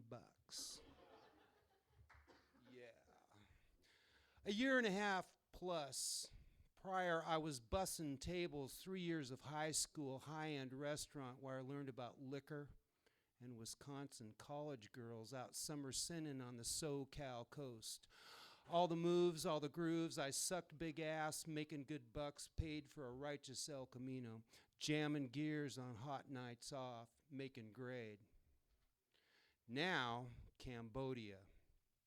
An NVA officer walking my kill zone, fanning his platoon. They're looking for us. With only a few minutes to live, he's inside 800 yards. Not a hard shot at all. But a little rat fuck centipede is in a boot and gnaws on my ankle. It's going numb. Breaks concentration. The dozen leeches on each leg are par. Low food, low iodine. Water will be a problem. Mine tired, been out well over 2 weeks. Fuckers are blowing our extraction. It's pissing me off, but that's the NAM. Margie, Wisconsin, what the fuck pops in my brain? I have no idea why. Yep, having a bad day in Marine Corps sniper land. Break off the shot. Signal spotter Ron to chill. It's a hot-ass day, wet rain like warm piss cooling down. We water up, share a smoke. He sounds off. Range down, 750. She dug the El Camino, head snapping gear shifts, Credence screaming on the 8-track, cutting street race deals, $100 a gear. She wrote me a little over here with an Our Boys Fighting for Freedom crap. One day they would stop, but that's another poem. I slip the K-bar knife out, pound the bug's brains out through the boot, range down 730, wind left, half a click. A lot of killing coming if she only knew, but that's NAM. Second target, 2 left, wind shift now half right, range down 720. Rifle finds its shoulder, scope clear, safety off, call it. Spotter Ron on, wind steady, secondary clear, wind steady, go, go, go. Soon the 5 years behind Southern California, Wisconsin clothes were gone, replaced with elephant cord bells, baubles, bagels, and beads. The quintessential peasant blouse she'd patchouled up. One piece with the frilly thing at the waist quickly became a bikini. It's weird when I'm up this close, as if the target looks right at me. Crosshairs right, trigger tight, recoil flow, zip, officer down. Second target, working the bolt, reset, the radio operator. Target on, he's down, bolt works, Ron's on third right, 2 calls await, hold off target, reassign. Mortar crew 5 over left, setting up, the game has turned, brush blocks it all, need to move. Her apartment a block from the beach filled with SoCal Coast 1970 furnishings, apple crate for records, stereo at the center, hanging beads, macrame hanging plants, the obligatory incense, candle wax, drip-coated Chianti bottles, mattress on the floor, coconut oil pile of spiritual books, seashells on all the windowsills, a fine film of sand on all surfaces. Are we going to the drags tonight? I'd need to find myself, she'd say. First mortar round, long left, we wait. Range called 700. They hold there. We move quick crawl, 150 left. Second round, 100 right. Good call so far. Time for careful. Sun is peak, hot, wet, stink. Paint up, gilly up, camo up. 2 bushes slowly rise. We blend. Their spotter glosses right over us. Bingo. We went time in, time off, she and I. My girlfriend, on the other hand, pissed on, pissed off. Margie, Wisconsin, what the fuck, got the pissed off time. She talk of open relationships, free spirit, free love, life, Dharma, karma, Sam Cooke, Santana, the ocean, the beauty, the waves, Wisconsin. Tasha Jahara bread book, the beauty, the waves, Wisconsin, Tasha Jahara bread book, build me a plant stand, chakras, meditation, try yoga, eating at Krishna temple, surfing, boogie board, sunsets. Mortar round, long right, closer. Range even, target to range, mortar tube, mortar round, long right, closer. Machine gunners get in the game, target set 700. Their gunner's way high, left a bunch, their spotter no clue yet, calls a range, loader stalls, tube adjusted. She'd go on and on sometimes, yes, the sunsets, going vegan, listening to plants, cats, the environment, street racing, Sunset Boulevard, Venice Beach, sunburned, suntan, sunsick, the Beatles. 2001 A Space Odyssey, how real it all felt. Nixon, the war wants a wetsuit, thinks Zoggs is the better wax. Shift target, mortar bipod 700, even when nil. Ride the recoil, tube down. Work the bolt, their spotter down. 2 overwrite the gun crew, 3 more go down. A good way to off-balance a larger force with a smaller one is to move up fast, full auto all the way. Such a long, hot engagement, they folded. Rare to see surrender. Weapons down, hands up, no shit. I'm beginning to like you too much, she'd say. She's getting my chart done. We'd kick at the Woods Cove after work, 1 a.m., burn a number, hold, hug, kiss, feel up, feel down, skinny dip the surf, me 17, her 21. Young and younger, their water long gone, gaunt, very hungry, covered with their own dead, sores like ours, overamped on adrenaline, shaken like it's 30 below. Fuck, I got no room for prisoners. We sat together in the Temple of Mars that day, passed them a canteen, they stacked weapons, their radio got a bullet. Dee Dee Mao, get the fuck out of here. Far as I know, they're still running. I'm beginning to like you too much, she say. She's getting my chart done. We'd kick at the Woods Cove after work, 1 a.m., burn a number, hold, hug, kiss, feel up, feel down, skinny dip the surf, me 17, her 21. Double-clicked handset, call extraction, LZ rodeo, temporary clear, go my blue, smoke. Thank you.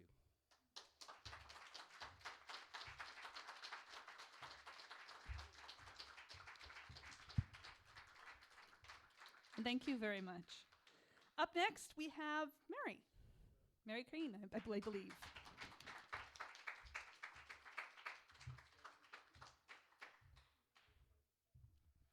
My favorite state park is in New York. It's the Adirondack State Park. It's the largest state park in the country. It's the, I think, oldest state park in the country, and it's about a third of the state. It's bigger than Queens. It's smaller than Montana. If you get the references in this one, you're older than dirt, too. New Year's Eve, 2012. Awakened by moonlight, midnight heralded with fireworks and firearms.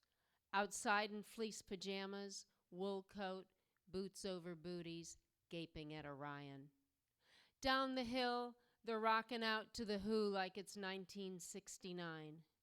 The moon spills over Regulus, Sirius, and Jupiter, illuminates frozen bones standing still in the garden just below. The earth lies sleeping. This small speck of the universe does not. Gunshot turns the calendar while neighbors frolic, pick up their guitars and play, just like yesterday, fools again.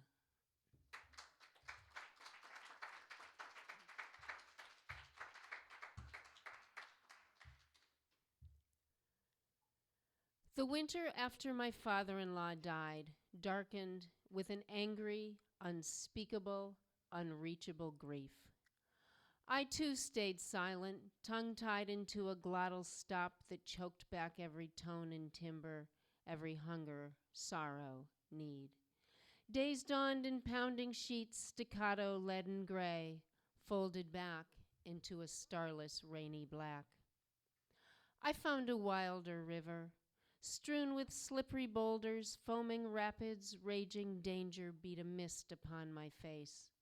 My heart relinquished, I sang discordant to the wind. Each week, one tame yellow primrose came home from the grocery store. an open hand of color beneath the blackened skies. Some lived, most barely did. That spring is as far away as my father-in-law and his son. After a chilling frost, the flesh of my toes sprawl and sink into damp grass under a warm and sensuous sun. My throat opens up and swallows the sky. Thank you.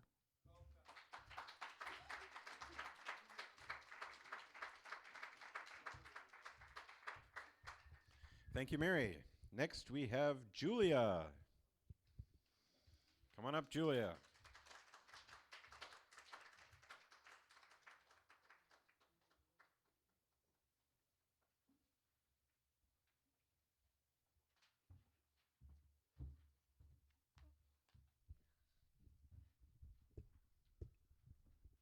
Hi, my favorite national park would probably be Yellowstone. All right, and this is my poem, Connections. There is no gravity within my head.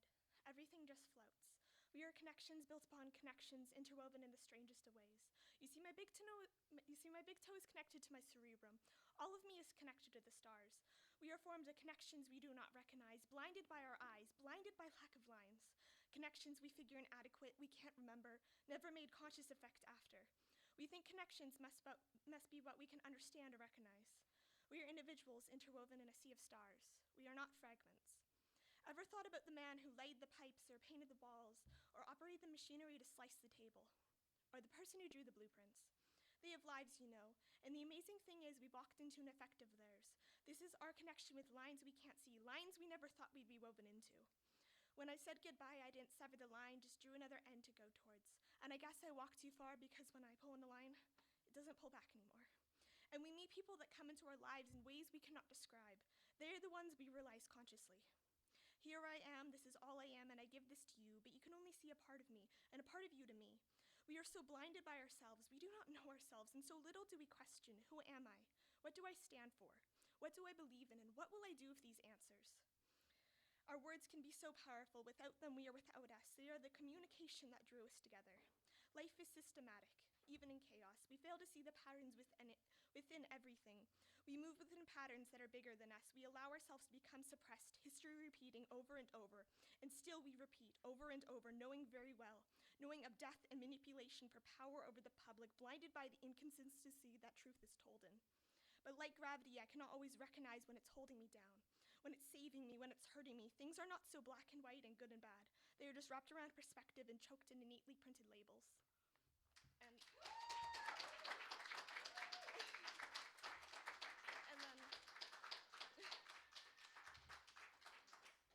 And then I have one more, and it's about school systems, and I get a little bit angry about them. All right, goes, and this one's shorter. Every day's the same. Wake up, stare in that mirror. Do I look fine enough to move past here? Go to school, feel dumb, never know what's going on. My IQ is high, my grades are low. I'm failing the system. No, the system is failing me because the thoughts I think and dreams I see are none to be grouped as stupidity.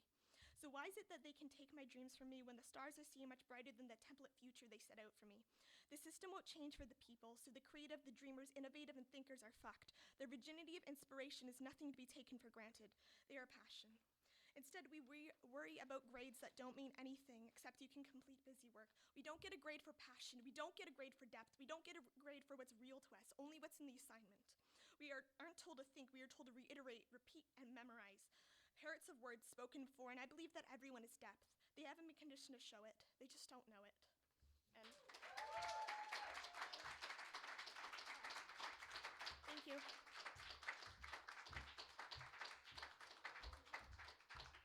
Thank you very much, and it's depressing to know that things don't change. Up next, we have Allison. Somewhere? Yes, there you are.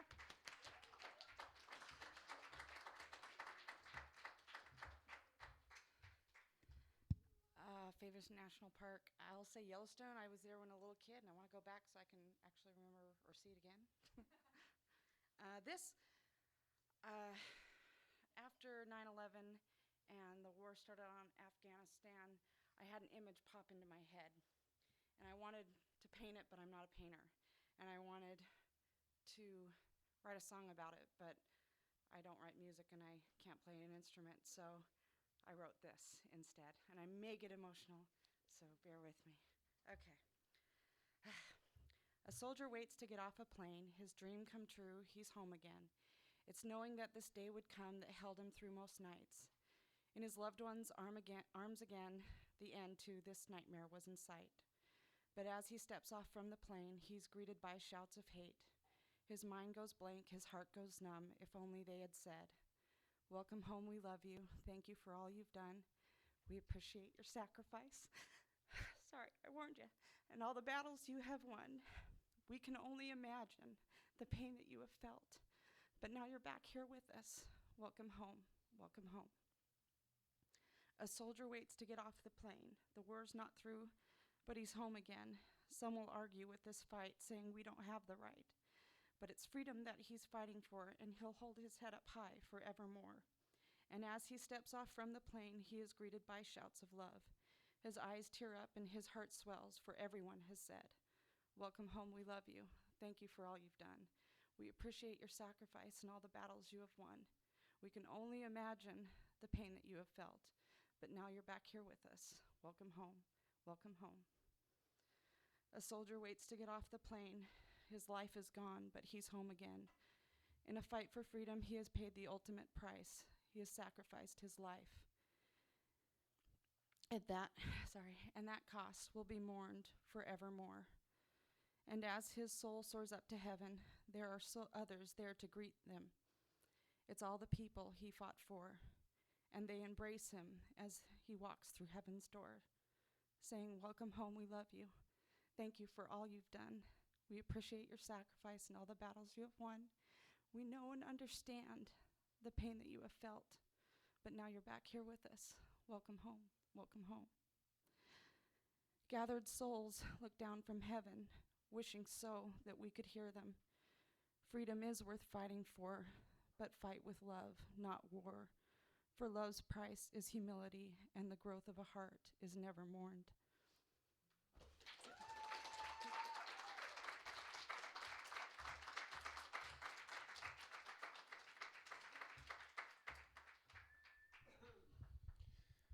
Sigh.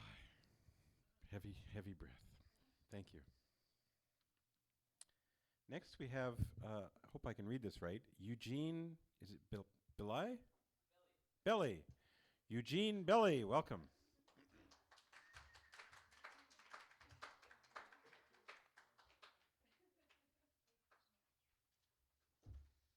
Hello. Before I start, I'm amazed at all the diversity and different styles so far tonight. So, a round of applause, please, for everybody. Let me find it. So this I wrote at the SoulFood open mic last first Saturday of March, and it took me a couple hours, and the crowd seemed to like it. I thought it was just an experiment. And so I went back and rewrote a few things, added something, took some out. And so this is version 2.0. It's called Sentences. Carnivorous carbuncles connote contractual conversations commiserating with carnal comforts and cubic contours of contemporaneous canonic carburetors. Classy. Coniferous conquistadors cannot count the cavalcades of cantankerous clowns combing cubicles and clandestine cloisters for cold, comic corpses. Stupid. This style stinks of a stupor like a stagnant, staunch stump, a stamp of stupefying stenches, state stark stones with stale steel, stoking stems, staking stomas, or stealing stars. Strange. A playful prose, promising purposeful panics or pictorial punctuations, perjuring peaceful promotions of particular parties. This poor painting, posing on the periphery of our pointed past, partakes in plucking the poultry and poking polygamous porpoises. Trite, a treat, a trickle of truth, a trick turning tumultuously toward a tanker of turpid tonic. This term targets teal turtles and torments turbulent tortoises, tactfully taking temporary tallies on timid tablets of tepid torque. Tits. Bits of bitter bulbous boredom bedazzle base barbiturates and bask in the broken ballroom banter. A banal baby bathes betwixt a bale of beer and a board of bespeckled, boastful banks, which bring bowls for baking brooms and baskets for basting billowing banners in a brew of bland bile, because boom, the very bane of buttermilk. Fanatical freaks formulate fumes for 50 fulness fornicating funhouses full of formally fragmented face-fucking frogs. Fantastic! Figments from films for futile fancies frolic fortuitously in fields of flaming flowers fulminating in a fury of fire. A flatulent fortress of flapjacks flays finicky figures and fillets formic flax. A friendly frenzy, a fit of fragrance, a flash of fiends, rancor, rabies, riveting, rotary rasps, rocket rotten roasts into roaming, roaring, rectangular receptacles of rotund, rancid rats. Resplendent railings rambunctiously repeat ramifications, rupturing rafters and rigorously raping rows of rustic rakes. Retarded, rusty rhymes rarely recover retribution. Raw rainbows reciprocate, really recompensing regrettable rants. A varying vernacular, vivified and victimized. Voluptuous vixens vex vanity via a vortex of viscous, voluminous, volatile vocations.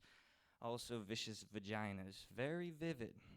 Virile vestibules of voracious venom vacate verminous veils of their vested ventricles. Violins vent vapid vulnerability into our venerable veins. Theatrical, 1,000 thematic thimbles thunder through this theological thought. A thrumming thrift throttles through thatches, thumps theories of this and that, thither and thather, and this and that, and that. That's all. The end.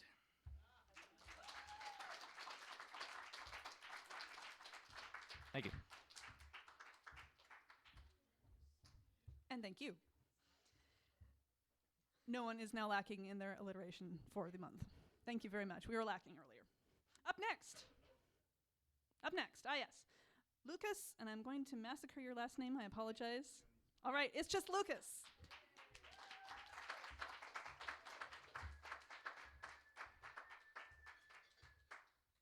All right. I like Texas. Is that a national park? I was in Guatemala in January, and I met a guy, a Guatemalteco, and he gave me this poem. So I just translated it. But the title is Abya Yala. I got to say a word about that. There's a language in Colombia, indigenous language is called the Kuna language. And in that language, Abya Yala means kind of the land in its full maturity, and it's used to refer to the Americas, north and south. Abya Yala.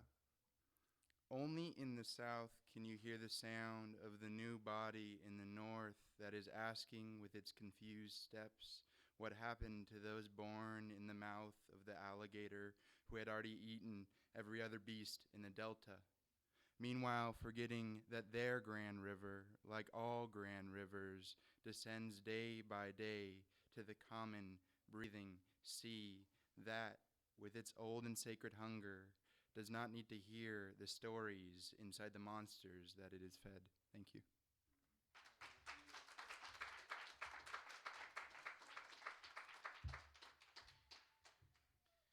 Thank you.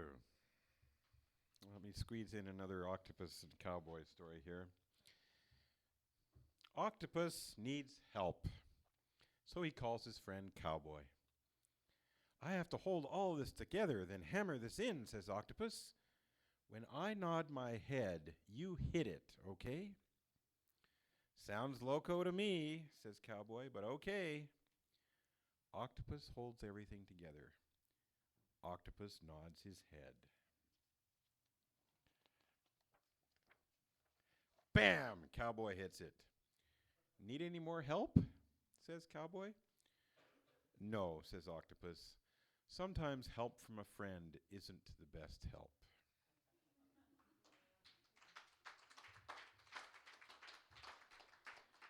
Next, we have Katie Gonzalez. Where's Katie? There she is.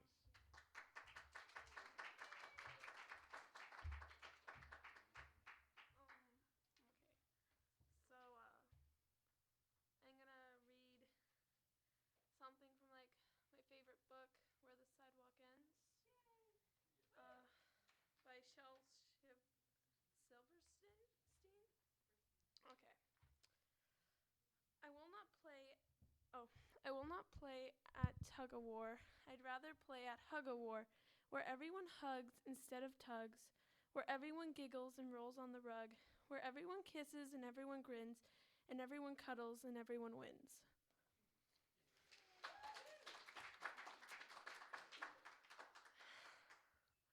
And then this one I wrote myself. Okay. Gossip. How was your day? They say no need to talk about me. Let's talk about people we judge in PE. We can spread the word of the kid in pre-K who ate dirt and didn't make friends in the day. They are a person too, but let's tell everyone bad things anyways. The rumors begin. You don't know who's listening or who you offend. We can talk about what people do and who hooked up with a guy or two. I can hear you loud and clear. Those people happen to be my friends. Don't judge them by words people say if you never got to know them anyway. Be concerned about yourself, subjects that really matter. Don't waste your time with mean words of chitter-chatter. So you know everyone now. You know their secrets, you know their shames. You even made them shallow nicknames. Laugh and call them weird, but just keep talking about how they appeared. Never did you consider that people care about them. They care what you say. Maybe they shouldn't, but it still hurts at the end of the day. I want to say no. I wish I could but they could change the point to me. Then create more accusations or false fabrications of what I really mean. Just stop it all. You honestly don't know nothing from those kids 3 years ago. They've grown up now. They're trying to make it the best, so they don't need you telling others they're a freak. So give it a rest.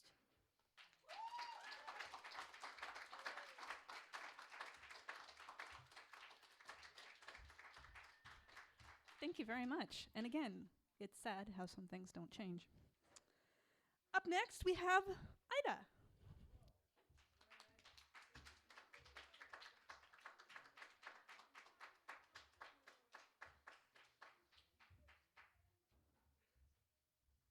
Hi. We're going to tame down a little bit here. Okay? Let's quiet down. And this is called Vagaries of Wind. Stroking, cool, refreshing puffs stimulate a spirit to revive from boredom's decadence. Blasting bolts recall curt arousal and distraction. Coiling and circling, meandering. Air advances, tumult, mutiny. Constant gales cue resolution or a mad predicament plus inward peace. To chastise wind is melancholy. It probes like whining, heard in scorching silence. Muted breezes pacify. Environment breeds tranquility.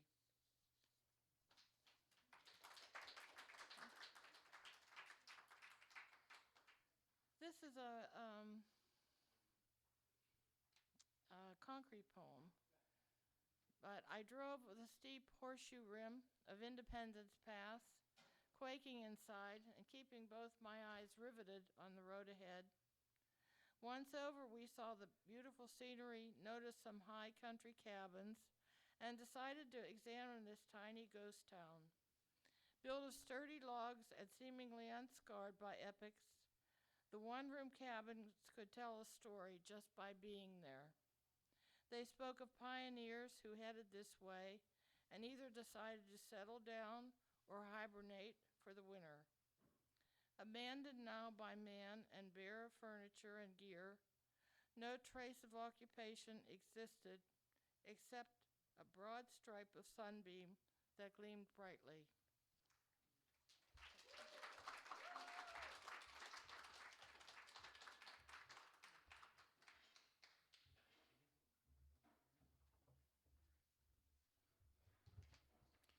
Okay, I'm going to try something of my own on you. This is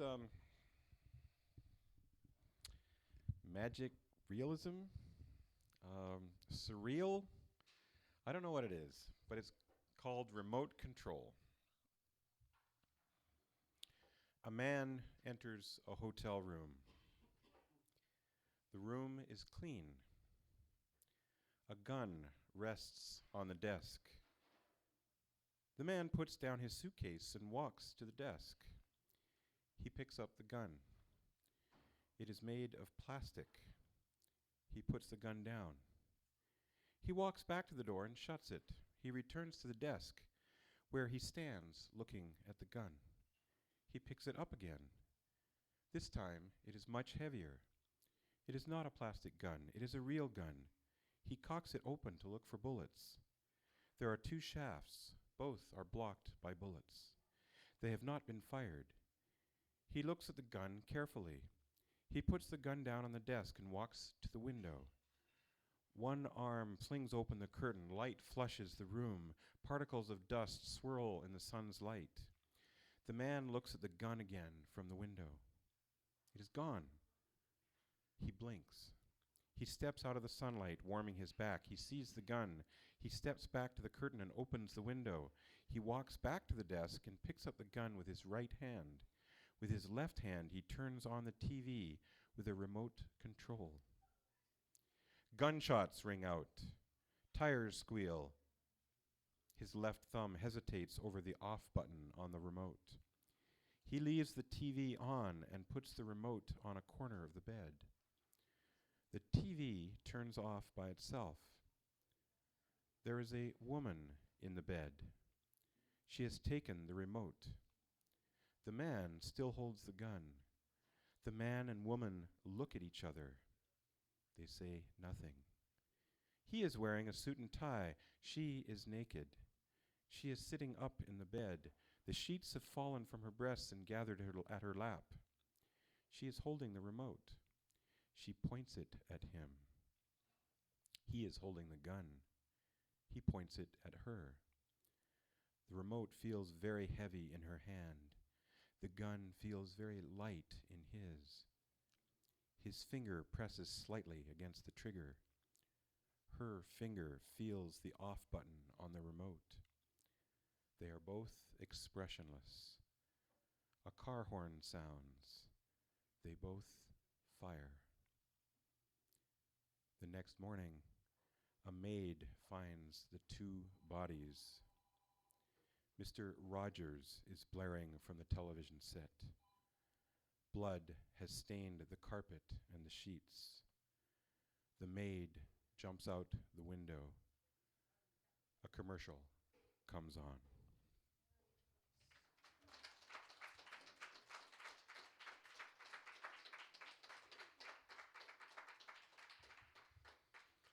Whatever that was. Back to the Cowboy and Octopus. And this is how we'll end our evening. Thank you all for coming.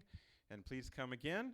And if it was your first time reading here tonight, an extra applause for you. So thank you if it was your first time tonight. This story is called Who's There? Knock, knock, says Octopus. Cowboy opens the door. Nobody there. No, no, says Octopus. You say, who's there? Ain't nobody there, says Cowboy.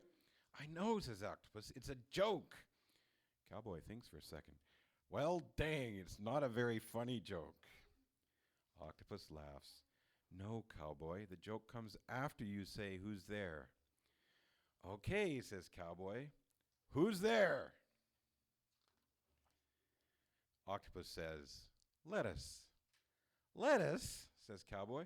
That's crazy talk. Lettuce can't knock on a door. Cowboy laughs. That is a great joke, Octopus. Octopus laughs too. Telling Cowboy a knock-knock joke didn't work out so well, but a lettuce knocking on a door is pretty dang funny. Good night.